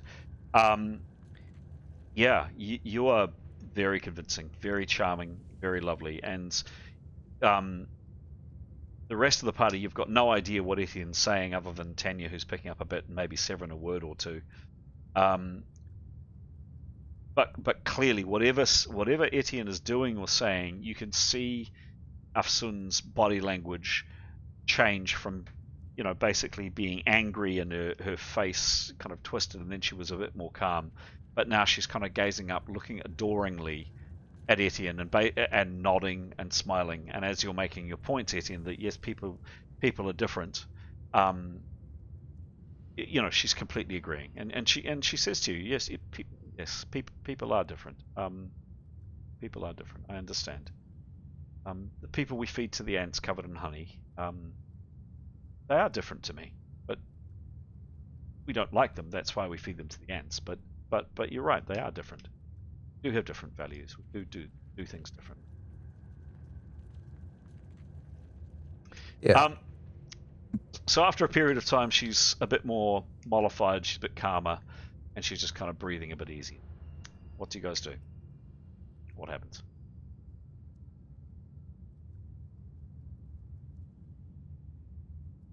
Okay, I'm gonna. Sorry. I was gonna say. Oh, Mason. Oh yeah, I was gonna say my son would like to do some healing on Askel. Go for it. Go for it, please. What's the spell? It's healing 3. Let me double check. Yeah, healing 3. Cool. And she rolled a 24. 24 with prep, etc. It's only Yeah, 1 or 2. and good touching. And good touching. Spell successful. What's the result of the spell, please? Dun dun dun. Target is healed of 3 to 30 concussion hit. Give me a roll, please. Okay. How do I do this with the 3? Exclamation mark. Space. Sorry. R exclamation mark space 3d10. Yeah. Cool. Instead of 1d10, 3. 23. 23. Nice. Oh, nice. Thank you. You're negative 17 down. Should I? I can do it. I'll do it again. Sure. Give me a roll. 21. 21. The spell again is the healing spell is successful. How many hits are healed? 14. 14. Not quite enough. Askel, you're at negative 3 hits. Okay, I'll do one more. Okay. Give me a roll. Awesome. Thank you. 33. 33. Again, successful. And hit points? 20. 20. Oh, nice. Nice. 20. So 17. Askel, your eyes flutter open. You're surrounded in a pool of blood. You suspect it's your own, but you're conscious. Your companions are looking down very concernedly at you. What do you say or do? Oh, this needs to be very poignant, doesn't it?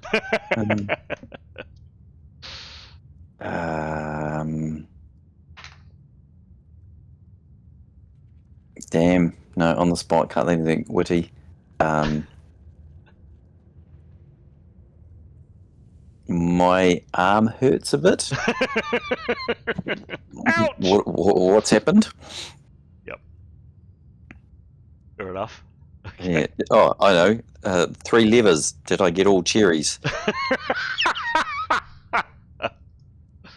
Nice. Thank you, Mason.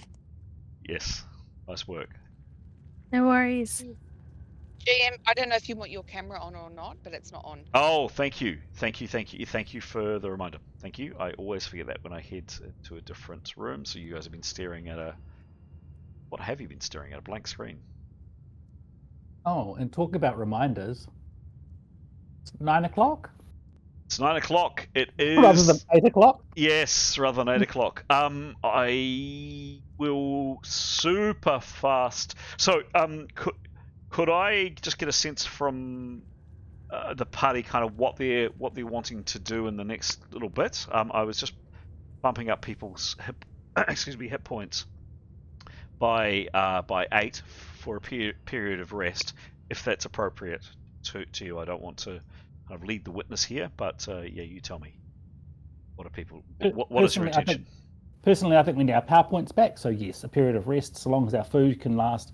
We've got water enough, or perhaps we need another ice wall before we rest. If we need drink before we rest, if we need water, we should do it before we rest. So Kyros gets the power points back. Again, I think Nicholas is very keen to hear to disseminate information about the black shadow thing, so that we can spot it next time it happens, basically. And then he's keen for proceeding carefully downstairs to continue our exploring, because we are running out of food, so we do have pressure. Okay, great. Unless anybody feels to the contrary, great. Thank you.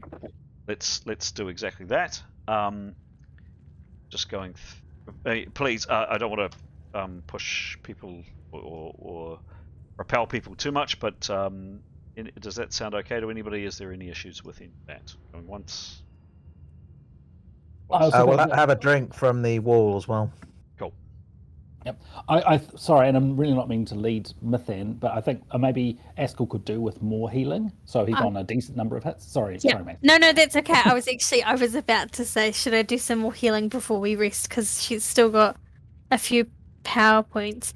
Correct me. I'm because I'm obviously not normally a spell user. Yep. Just for power points, you take off the level that the spell is at. That's what you take off your power points. Perfect. Okay. Bingo. Cool.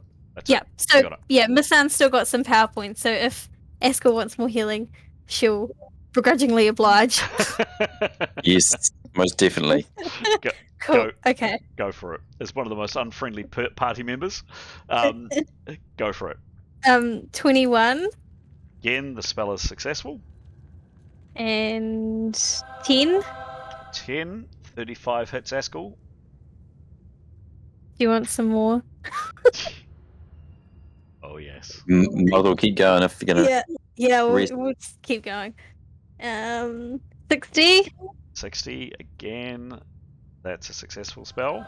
And You're getting good at these spells, Mason. 11. 11. Yep. Yeah, this is quite fun. I'm enjoying this. 46. Askel, you're definitely feeling a lot better. You're not still on your 66 yet, but you're feeling miles better. Do another one.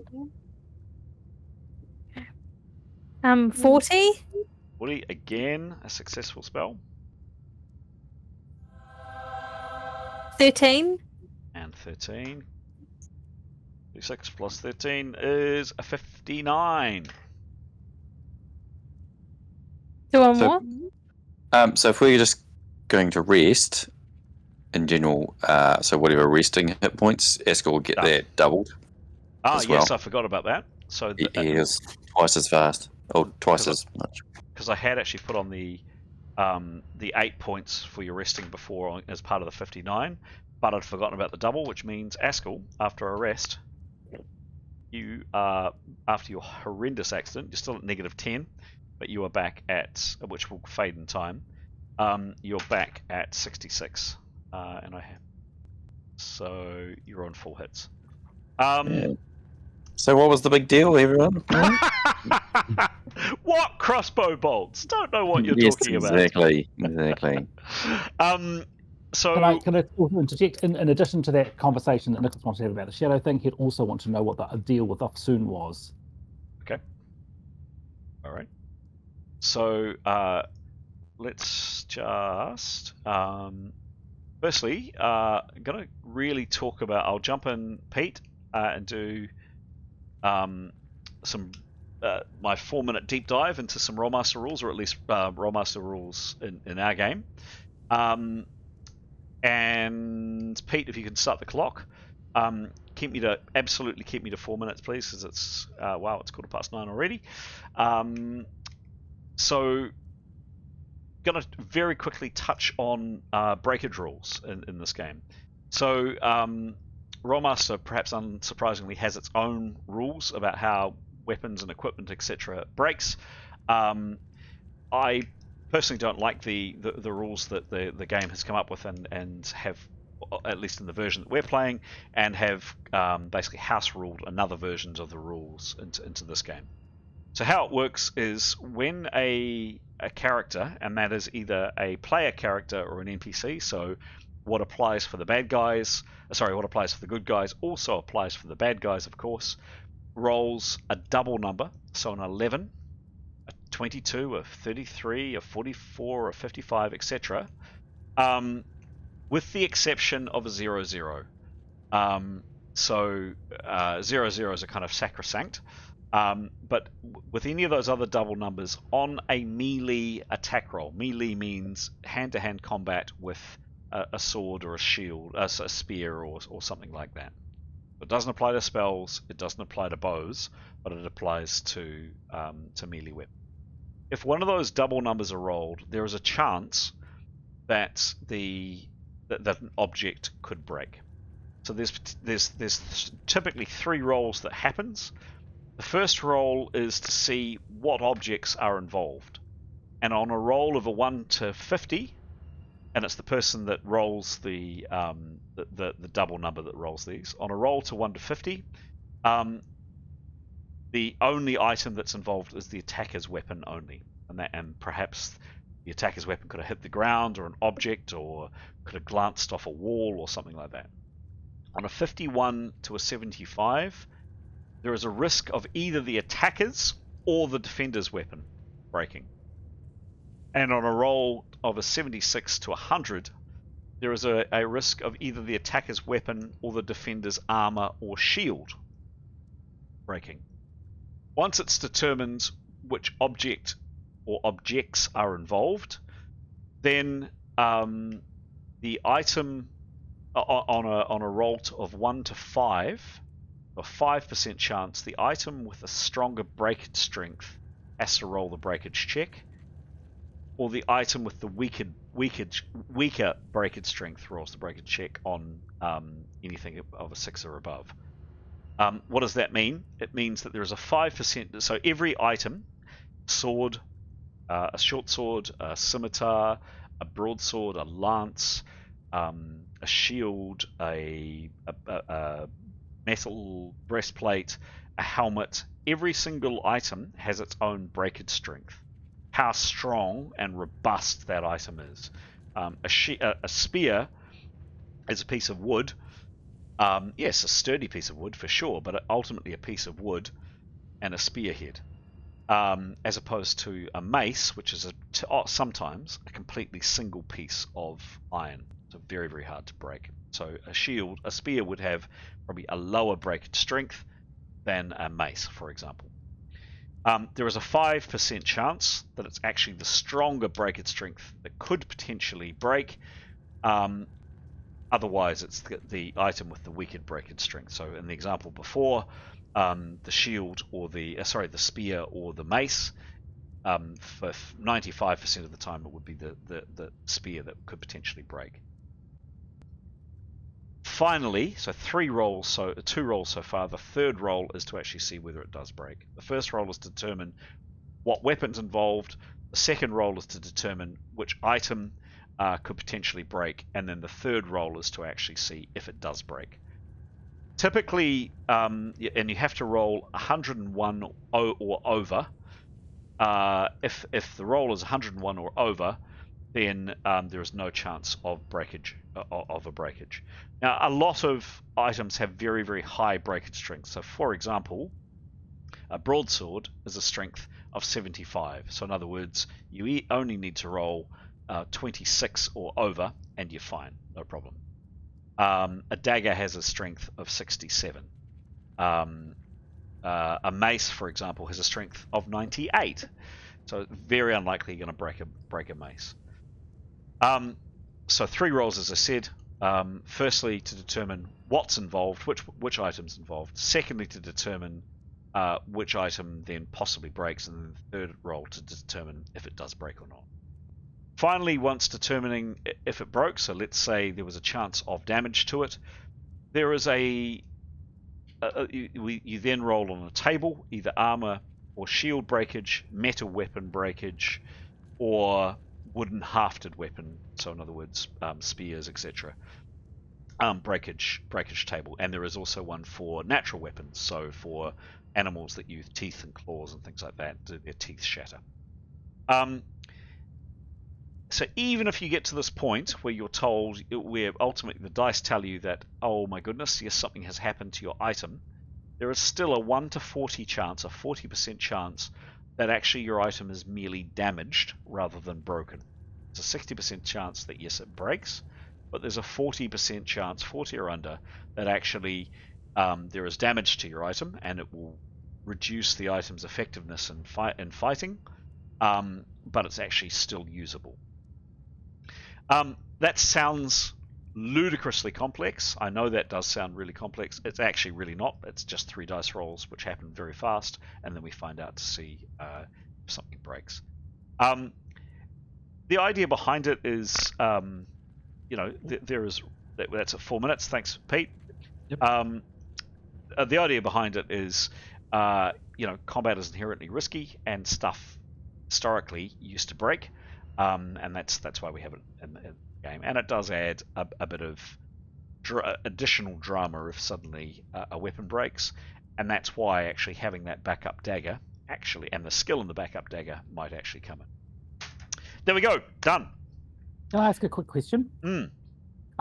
Does a magical item have a higher breakage point? Thank you. That was going to be a comment I was going to make if I was allowed more time, but you've just given me more time. So either a well-made weapon, so an item that has a bonus to it, so a +5 or a +10 or a +15 or a +20 gets an addition to the breakage roll. And or if it is a magical weapon, it will get a resistance roll to the breakage roll as well. So yes, well-made, powerful, good quality weapons are less likely to break. And again, I highlight the point that even if you get to the point of going, oh yes, actually an item is damaged, there is still a 40% chance on those tables that it's actually damaged rather than actually snapped in two.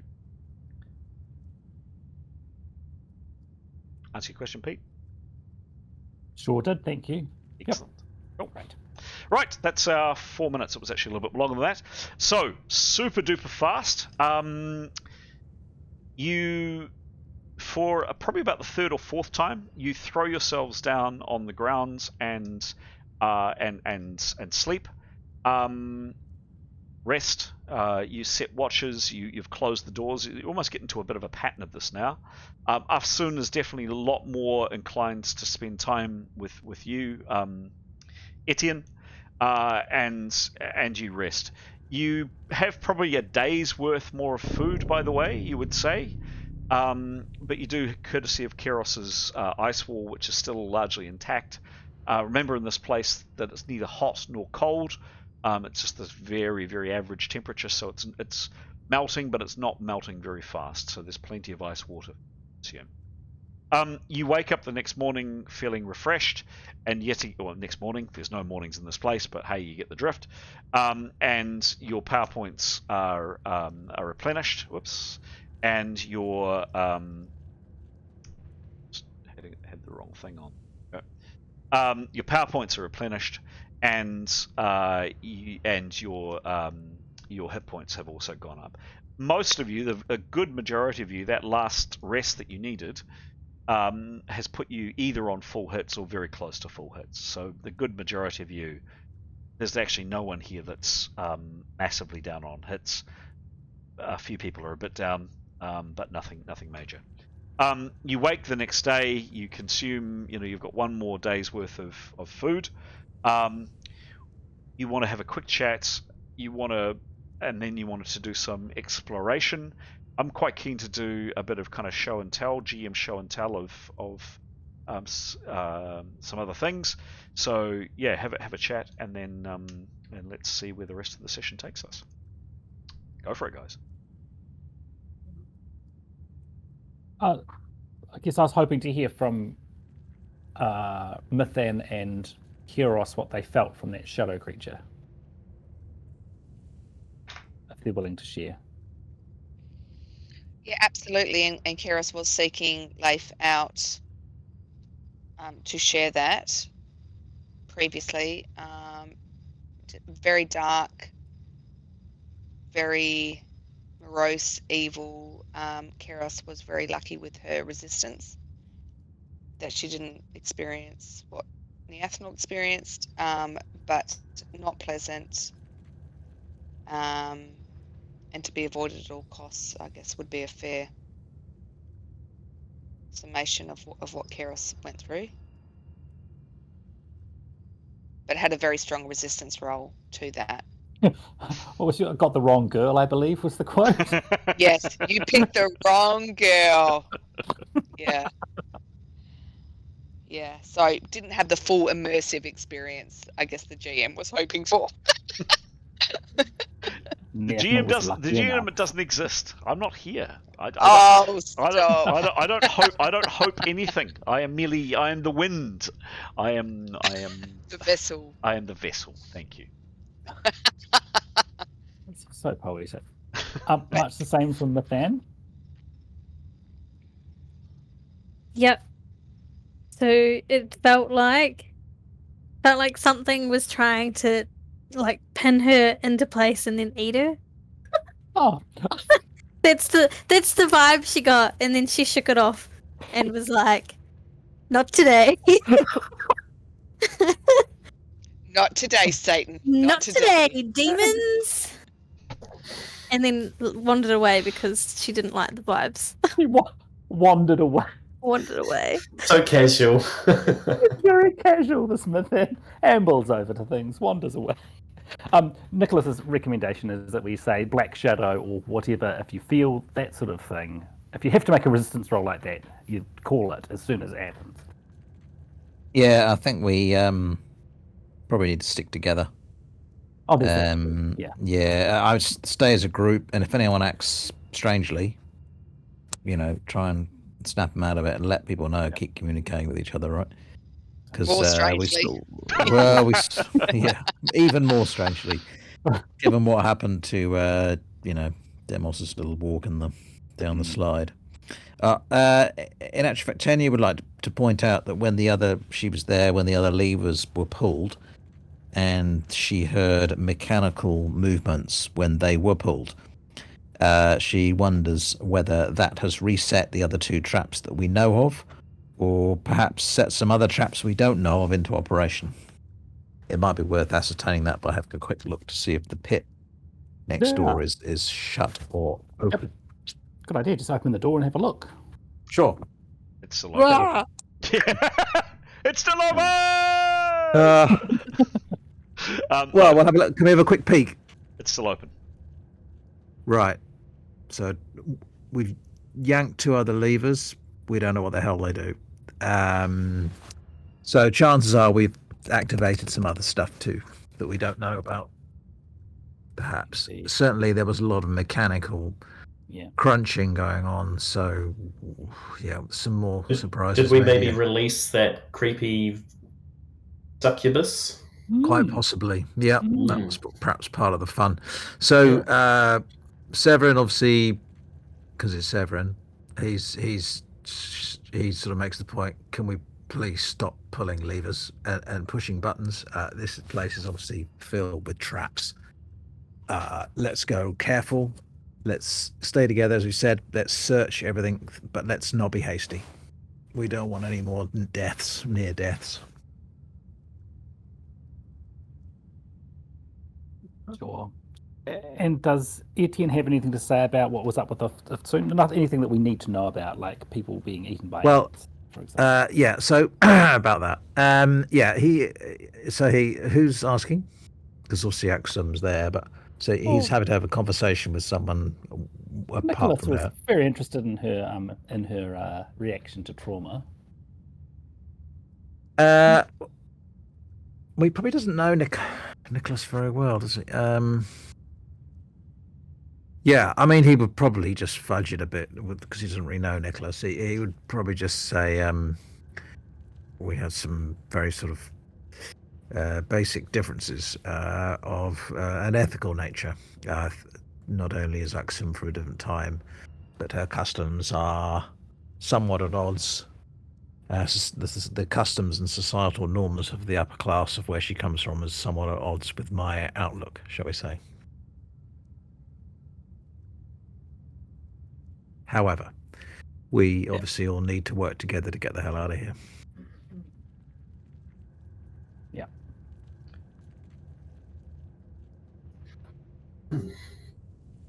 So Nicholas just wants to, I suppose, ascertain. There's nothing we need to be concerned about from her at the moment. She's obviously very upset, and she is not only wondering if she's ever going to walk again. She is obviously despairing about the situation we find ourselves in. We've been hit progressively and badly over the last few days. Things seem to get worse for us. She's struggling to be optimistic, wondering if she's ever going to escape from this place.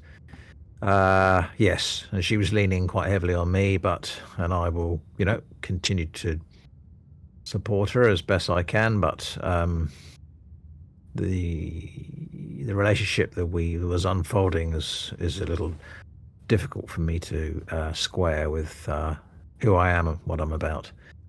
What I can tell you is that if and when we are able to locate the lodestones, and she has the ability to send us back to where we came from, in time. However, here's one for you to consider, Nicholas. Not necessarily location. So she could send us somewhere back. I got that right, didn't I, Jim? Yes, she said to you that she is an apprentice at astral travel and with travel between worlds, and as part of her training, she explained that the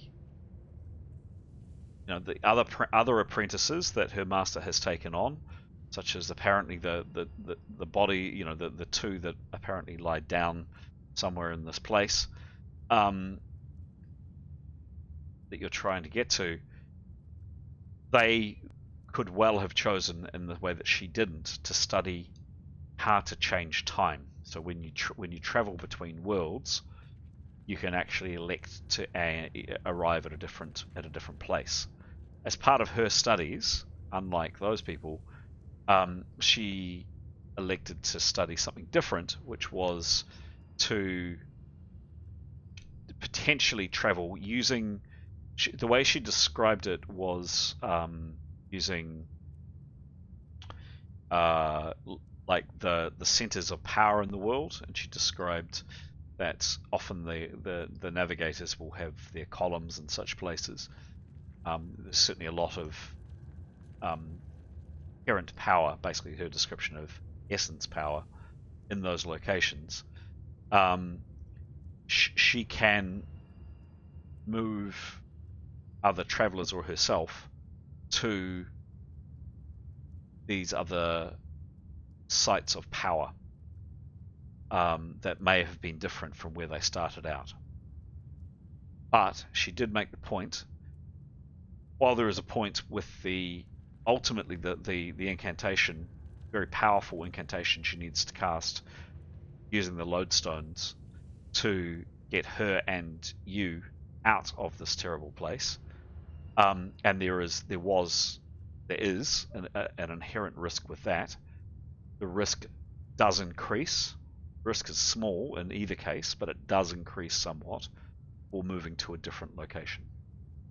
Yes, the message that you took, Etienne, was she could potentially choose a different place to move people to, where they didn't start out. She can't change time. She can't put you in a different time period. We can go on holiday to Tarak Nev. I didn't say that. But who knows? Here's hoping. Having so much fun with undead here. Oh dear, indeed. It's crossed. What happens now, guys? Wow. So, there were some other stairs down, weren't there? And were there any other doors? Sorry, before that, were there any other doors we haven't tried here upstairs? I don't think there's any There was that door that's opposite the pit where Yeah. Moss fell down. Grey could maybe fly across and cast fly on other people as well. We could see if we can open it. Yep, I reckon. Downstairs. It's like, so there's we were running down the stairs, and then the stairs kind of just dropped off. But the door was still there. Yeah, that's downstairs, wasn't it? Like I was thinking up on this level. Wasn't there some stairwells that went up slightly over the other side that the Whispling saw? I think the Whispling explored everywhere that we wanted to. So we've been everywhere. Sure we're fine on this level. So we've done everything. Have we? I thought that was on the other side of this floor. There was a room it didn't go into, but I think it was a rubbly room that it, that don't think it was anything. I think we're safe to leave this level. All right. Yep. Yeah. There was that door that we couldn't get through that had the arrows that killed Askel. Oh, but we know what's on the other side of that. Yeah. Goes to the top of Demos stairs.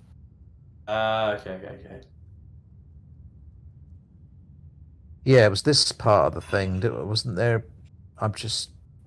We also have those items to consider. Pete, you would tubes. Sorry. Tubes, and then if there was any other items on this floor. But no, I think we'd explored everything, hadn't we? Well, we haven't. Obviously, we don't really want to go in the room where all the Black spores stuff. are. No. But that there was spread to other places. But just to confirm, then we didn't see, or the Whispling didn't see any other sort of items of interest. I mean, there was a coil of rope in that room that we left, but other than that, were there any other? There was rubble. I thought. Is that right, Chris? No, but nothing. No, nothing that stood out to the Whispling. Nothing. Not really. You'd investigated pretty much all of this. There was a short flight of stairs that go up to a door through here, but you felt pretty confident that you'd seen most of all of this. Probably about the only item was the box with the octopus. No. Sorry, with the tubes. Yeah, the box with the octopus I think was smashed. But yeah, you're flying downstairs, or what's the plan? Well, wasn't there a different stairwell going downstairs that wasn't the one that we slid down? No. Oh, that's annoying. And sorry, one last question: the tubes that we've got, how far do they extend? So there are 8 in total. They clearly fit together, and some fit together, and they produce a length of metal tubes that I'm showing you on the screen, but you probably can't see because the camera's out of shot. There are 2 poles that are created, and they would be a length of, call it probably about 8 to 9 foot in length each. And do they fit together? They don't fit together, but 2 other lots lock in together. So you've got 2 poles which are 8 to 9 foot. And in Niathanel and Tenia's estimations, would they prove useful for putting ahead of us to prevent traps being set off? No, do you know? No, they're too heavy. They're thick, solid.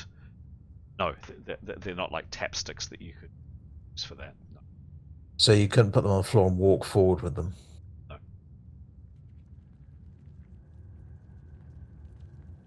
Okay. I mean, a spear would be equally as good, and probably better. There weren't any pole arms in the rubble. Were there? Not that you saw. No, it's all smashed. And we want to leave the floaty skull alone?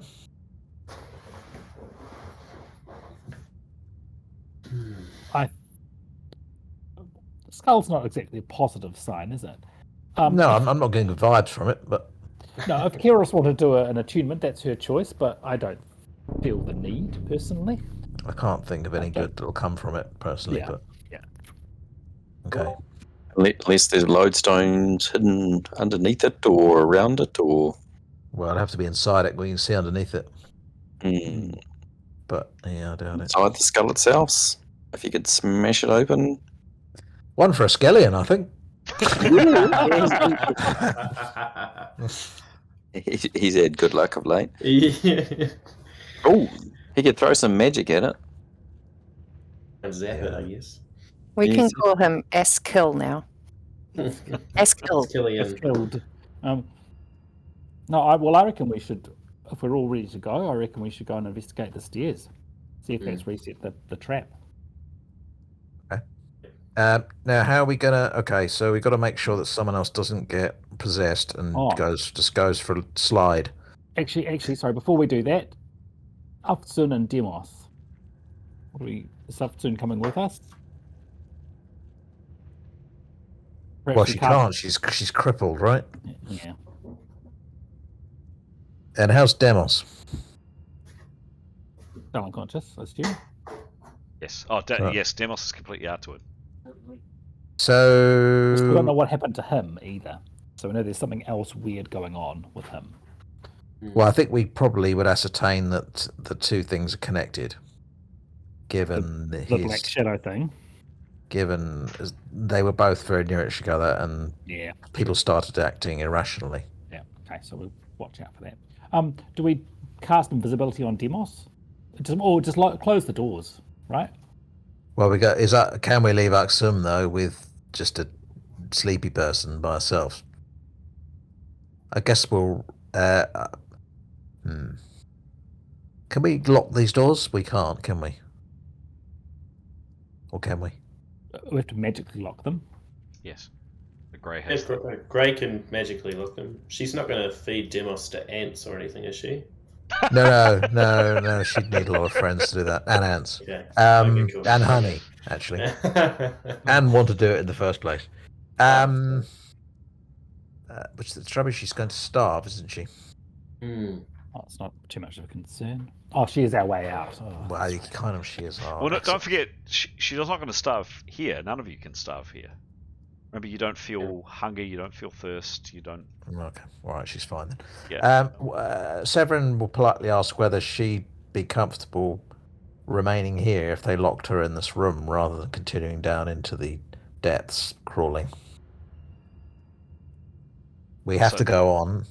He'll be gentle about it, but he'd say, "Sorry, madam, we have to go on to find the lodestones. But obviously, our friend here is still unconscious and needs recovery, and obviously you're very injured.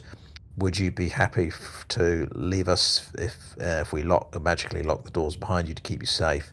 Would you be happy remaining here till we come back to release you?" So via translation with Etienne, she says, "Yes, that would be fine. Who's staying with me?" Demos. No. Who? She laughs. No, who can actually protect me is staying with me. Well, that's why we're going to lock the doors. So she's not happy with that at all. She explains she'll come with you. How is she going to... She can't walk, right? No. She can, but very slowly. Can we magically put her to sleep? Not for that long. And we don't really want to leave another character here, right? For the hell of it. No. If we were to leave a character here, it'd be the one character we'd need to have with us for whatever ability they've got. You know, of course. Yeah. But we can't just leave them also, can we? You have 12 characters. I mean, I'm happy to volunteer Leif to stay. He'd be happy to stay. She's happy with that. Lace the warrior maid. Yeah, Leif's got some useful spells, but actually Leif's got all of the spells that Leif has got, I think, are covered by spells that everyone else has got. So if we're looking at spells, it's not a loss. I think. I'm happy to leave one of my characters. I think Leif is more dispensable than I think Nicholas and his whistling might be useful for exploration. So I think if Leif was to stay, I think that's fine. Personally. Yeah, I mean, I don't mind volunteering one of mine. I'm just not sure which one. It'd be handy to take. I mean, I can leave Etienne here. It's just he does have some undead spells. Yeah. They might be But good I for that don't- creepy black thing. Although Yeah. that, to be honest, that thing is light. More powerful than he could deal with anyway. So I mean that he might be an obvious one, but I don't know. Yeah, I mean, as I say, he does have a few spells that could prove handy, but then up to you, Pete. Happy for Leif to stay. That's fine Cool. by me. Job done. Yeah. Yep. Okay, so Afsun is content with somebody to remain, even if she can't communicate with him. That's okay. Gray, a couple of spells from you to lock the doors, please. Just non-failures. Cool.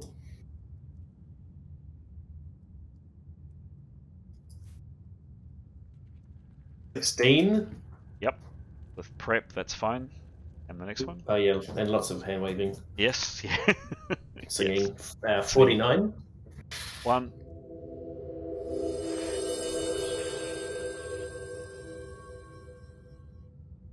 Two. So, dutifully organised. You, tell me what you do, guys. Doors locked behind you. What happens? I Need a, guess. Order. We're gonna head off. Well, I suggest we. But I suggest we go in pairs. And each one checking out for the other to see that they're compos mentis and, rational. Cool. So I guess. So we're going to head to the top of the stairs. And I mean, I wonder if we should start preparing what we're going to do rather than standing at the top of the stairs where this shadow thing could appear any moment. Are we better sort of preparing that in advance? So the plan is to fly down, is that it? Yeah, I guess to cast fly across to open that door, just to see if we can actually open it to start with. Mm. And I think there's a couple of us that can fly, maybe carry people, I guess. Got our good old favourite float and fly. Oh yeah. Yeah, I mean, Niathanel can add to that now because she can now wind drift. Ooh. Nice. As well as some other things. But probably most, she could be towed to add to our usual lineup. But I agree. I agree. Get the door open first. All right, so who can fly down there to do that? Great. Yeah, I was going to say Askel can fly, but let's let someone else have a turn. All right. I'm gonna narrate. You head over in pairs, being very cautious. You get to the top of the stairs, watching, looking, checking for everything. On your way over, can I please get a perception roll from Mithan, Mast, a perception roll from Askel, and a perception roll from Keros, please.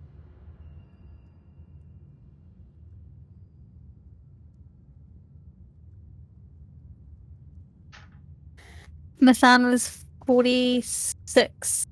What's Mithan's perception? Mathan's perception is plus 75. Okay. Wow. Cool, thank you. Okay, great. And next, please, of the other ones, of the other three I mentioned. Keros was 40. Okay. And perception, just remind me where I find that. Front perception? page? Yep. General perception, sorry.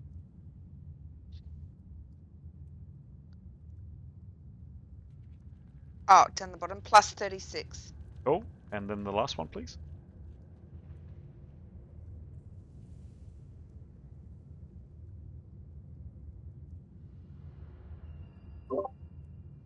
So Askel was 20, and he's plus 25 for perception.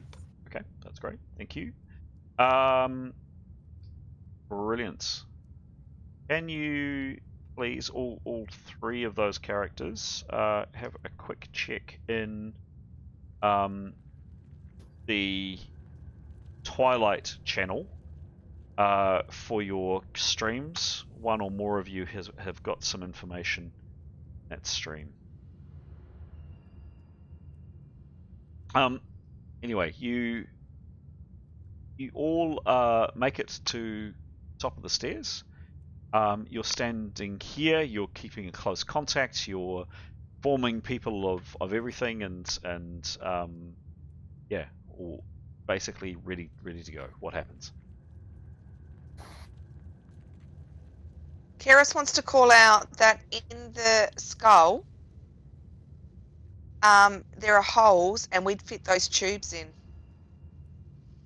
as if we were carrying. Oh, I We think would I think Stara called that last session when we figured out the tubes of carrying for something. I think. you want to do that then? Let's do that. Hey, yeah, woo, why not? I think What he could did. go wrong? So, what? Just out of interest, what do you do with the box of poles? Where do you put it, or do you take it with you? Oh, we're carrying the poles, aren't we?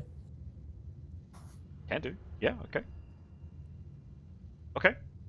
Well, do you want to try them on the skull? Shall we have a crack? Yeah, let's do it. Okay. Come on, we've got 9 minutes. Let's stick those. Yep. Pop them in its eyes Just kiss the poles first, okay? Kiss them first. and blow on them. Blow on Oh, them. yeah, I was going to say you can Kiss blow them, on them. blow on them. Nicholas might touch them and see if he gets an impression. Nice touch.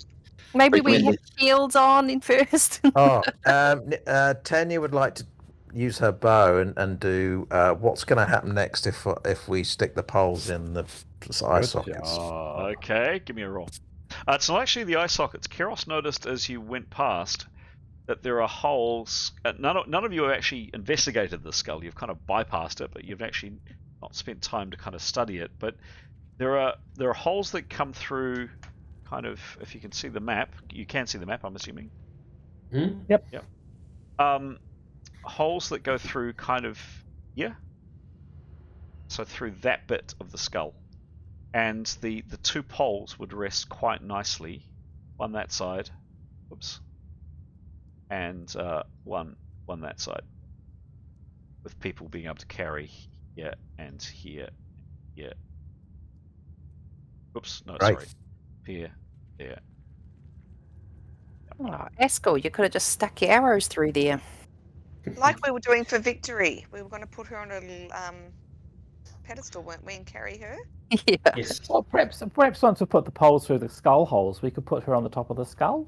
Oh No. my God, could you imagine? That'd be nice. Well, it depends- Anyway, can I depends on the do that? Yeah, sure. What do you Yeah. do? What do you do? So I'm just going to prep and on using my bow and cast that spell. Okay, give me a roll, please. Uh-oh. 70. 70. So she's imagining what will happen next if she shoves a pole in a magic. Okay, so firstly, Skull. hang on. Firstly, spell successful. Oh. Mm. Could you Sorry. could you give me the First spell she's ever cast, by the way. Oh wow. Ooh. Does she know how to cast it? Or she knows how to use the item because she Okay. was attuned to it. Okay. Okay. What's the description of the spell, please? I was afraid you might answer that. Awesome. Gonna have to just open my little book again.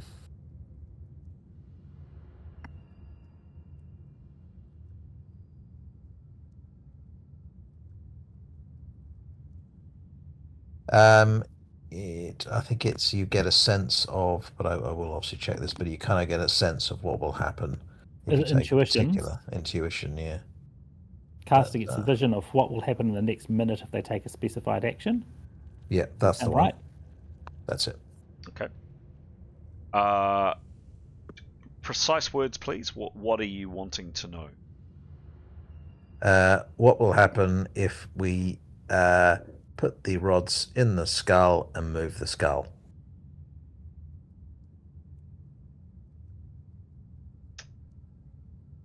The skull will move.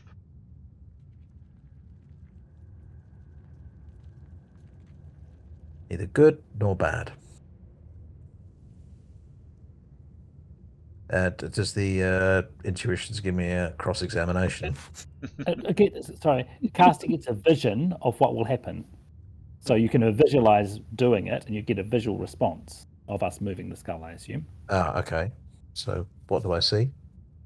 You see people inserting the rods through this thing's head. It's quite macabre. I was going to say picking it up, but it can't actually really pick it up because it's already floating. But with the rods in it, there's quite something happens, and the people kind of look, and there's a moment, and then suddenly the skull is able to be moved. It still looks like it's heavy, very heavy, but it can be moved. So Tanya will relay exactly what she has foreseen. Is anybody writhing in pain in your vision, or is it all good? Everybody looked fine. Wonderful. Looked fine.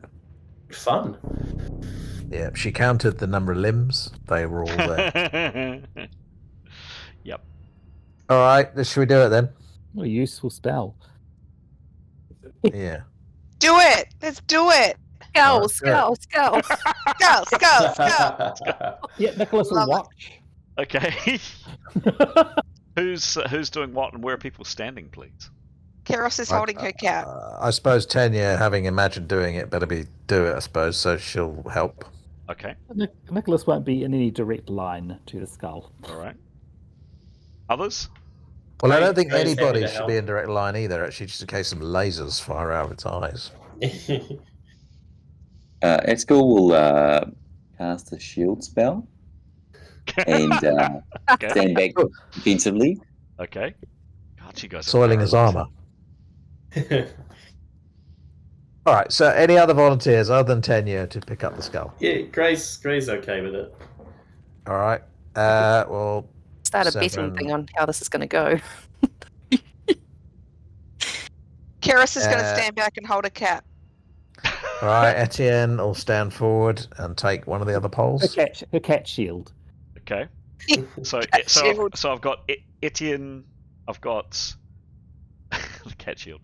Etienne, Tanya, and who else? I missed who else? Gray and Gray. one more.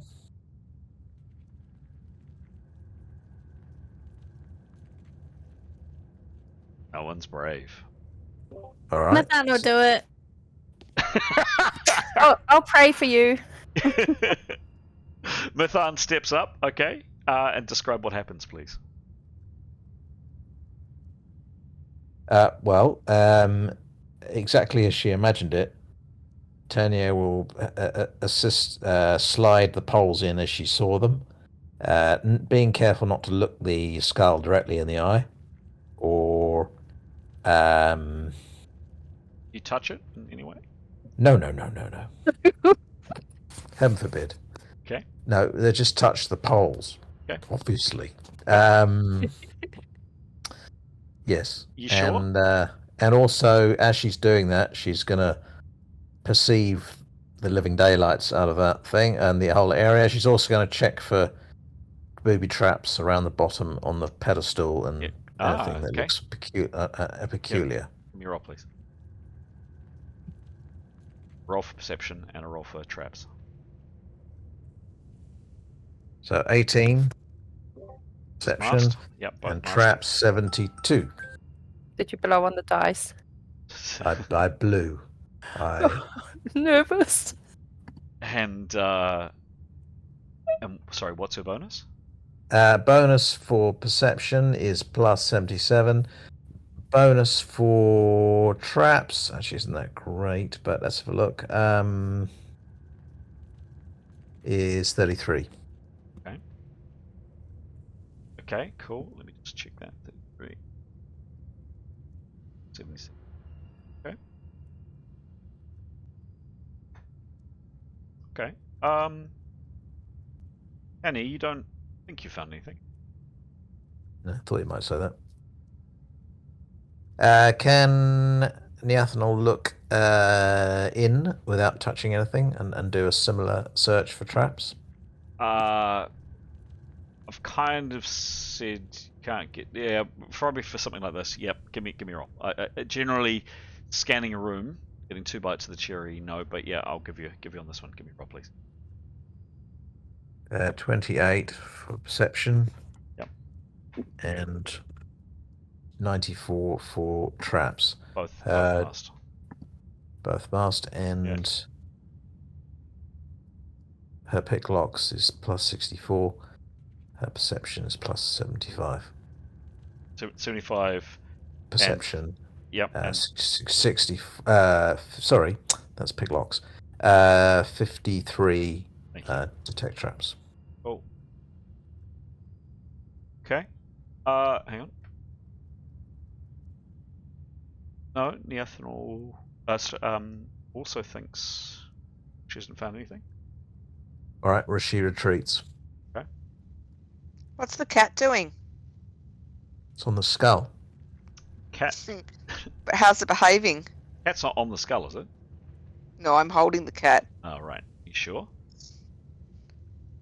Yeah, I'm holding my cat. What's the behavior of Victory?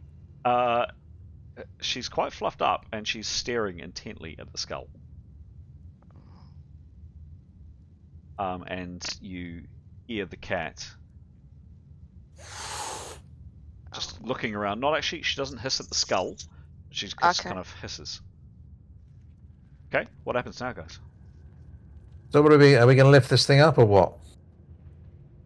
I think we're just going to shift it.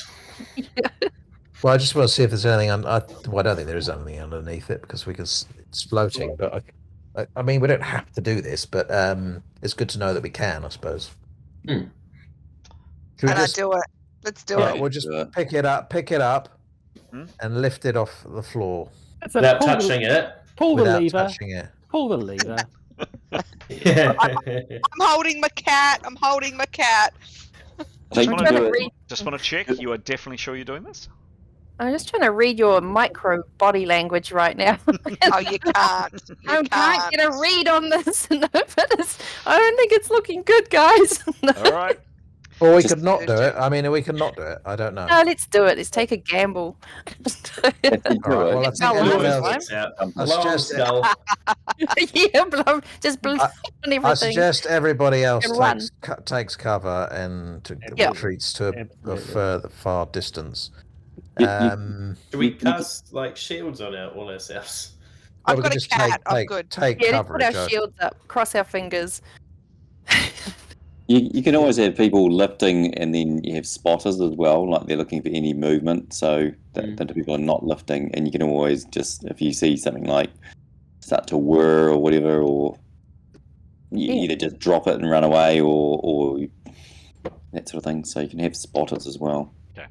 True. Cool. So people are taking cover. There might be a couple of people on watch. You look at each other, the four of you stare around. Gulp, look at each other, reach down, and each of you pick up one end of the pole. And as you lift, the very first thing that you notice is it's incredibly, incredibly heavy, much heavier than you thought it would be. And Etienne, with one hand, even though you are very strong, you're not going to be able to move far with this, and you'd need a lot of strength in this. But as you lift,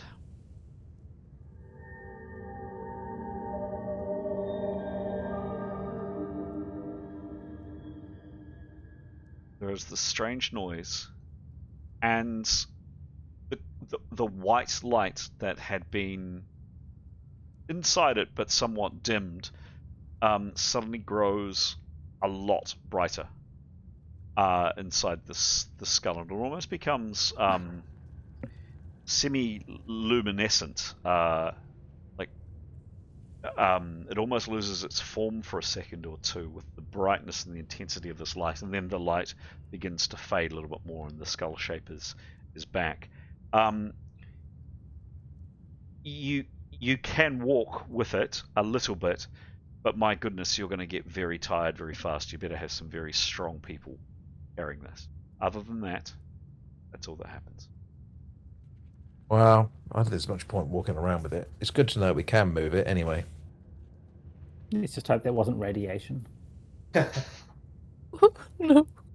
I mean, Sorry. it's not as if the light is going to do us any. It's not helped protect us, has it? Let's face it. No. There was Well, some. when you just dump the skull off to the side, like Well, I think it or- might be better just leaving it where it is, but There's nothing under it.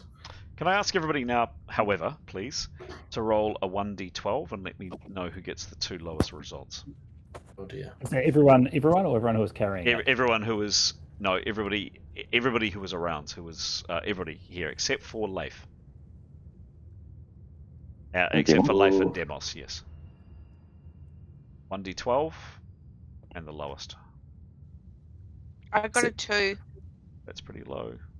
Oh, So- don't say it like that. I got a 3.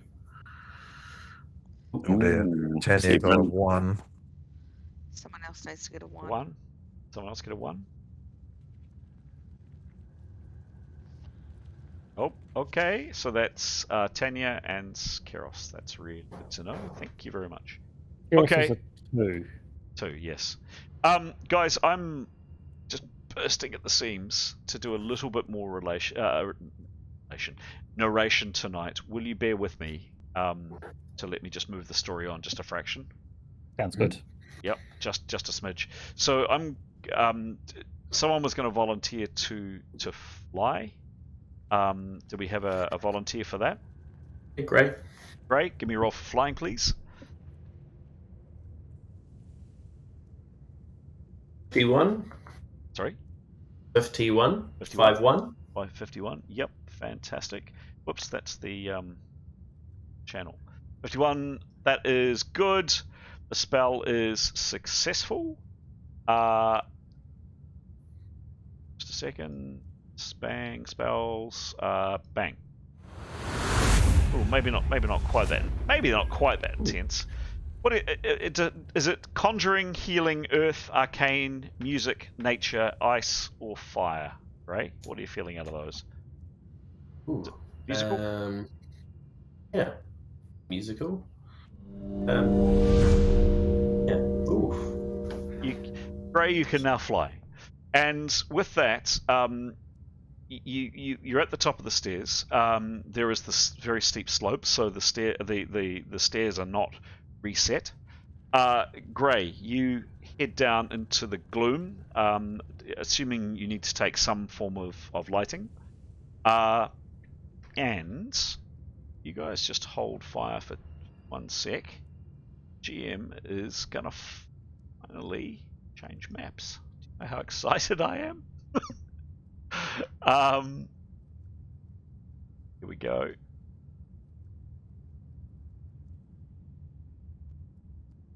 Then that means it's good for us. Hope it's not sort of excitement for. Oh no, I'm excited. Horrors in store. Oh, I'm excited. I'm New excited. exciting ways to kill us, I think. is Yeah. No, I the don't know evolution. what you're talking about. So, what I'm going to do is I've actually got Nicholas on the map with the lantern, but it is actually Grey. And Grey, this is what you see, and you relate back to your colleagues if you're ready. So the map is coming back on. Now, second map. There you go. So Gray, you've come down to the bottom of the steep staircase. In front of you here is this yawning, great big pit, 40 foot down. The doors in front of you, I'd mentioned previously, were pretty mouldering and decaying, and actually had big chunks of them out. Whoops, and they just appear to have vanished. But that's okay. And oh, there we go. And you venture a little way inside. This is what you see. Very, very, very large room. And probably the one thing to note, Gray, is it was the light, the purple light from that eerie purple light from the in-between where you've been previously. There is nothing down here. It is pitch black, and it is silent. Noises that you're hearing in the background kind of fade, and there's virtually no sound down here. It is eerie to the extreme. Looking around,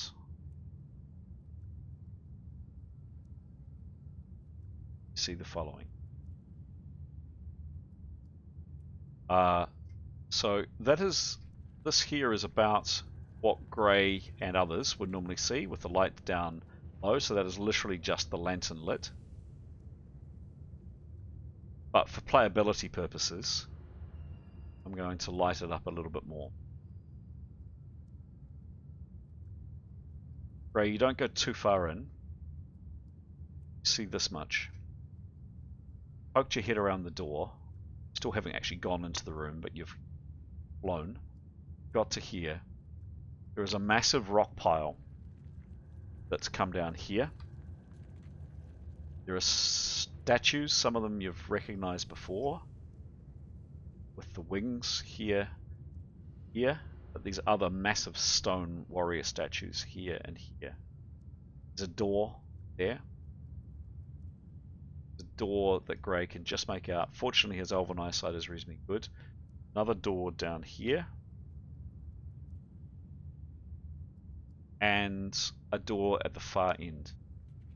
But before the door is a massive, massive rock slide. You can see it there just in the gloom. There's also a door here.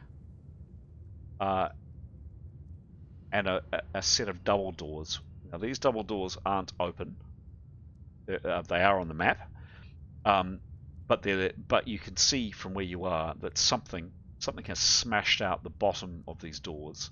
And so the lower half of them is missing, so they're effectively half open. It's still closed, but the bottom half of them. It's an extremely large kind of gallery, extremely large room. And there is just this sense of age. You felt a little bit when you first went down to collect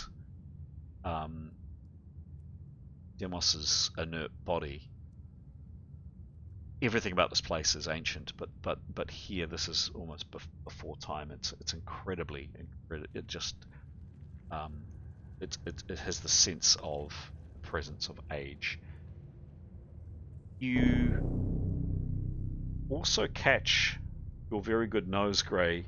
However, interestingly enough, slightest whiff. M.E.R.P.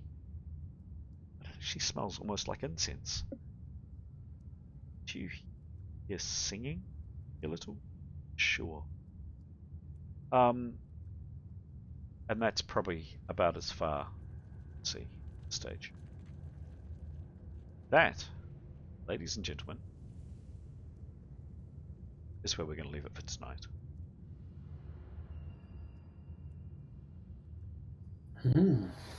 Exciting. Very exciting to be on the next level down. Well, one of us. Mm-hmm. Yeah, I wonder, actually, note for next time whether we put some sort of rope down that could afford some means of exit should we require one. We need that ladder stick. Didn't one of us have that ladder stick? Well, yeah, but that was one of the things we owned briefly before it was stripped of us.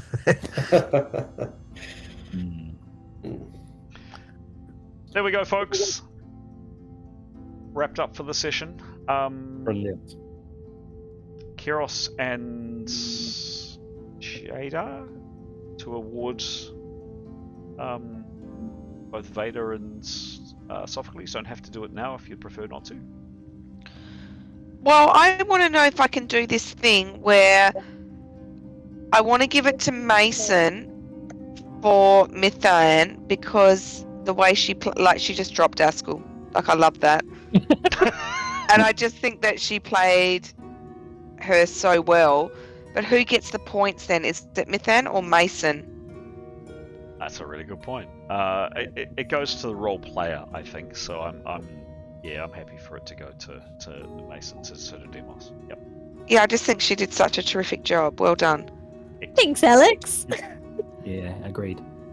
Yeah. Just dropped it. Like, I just love that. Like the loyalty. Just, yeah, sorry.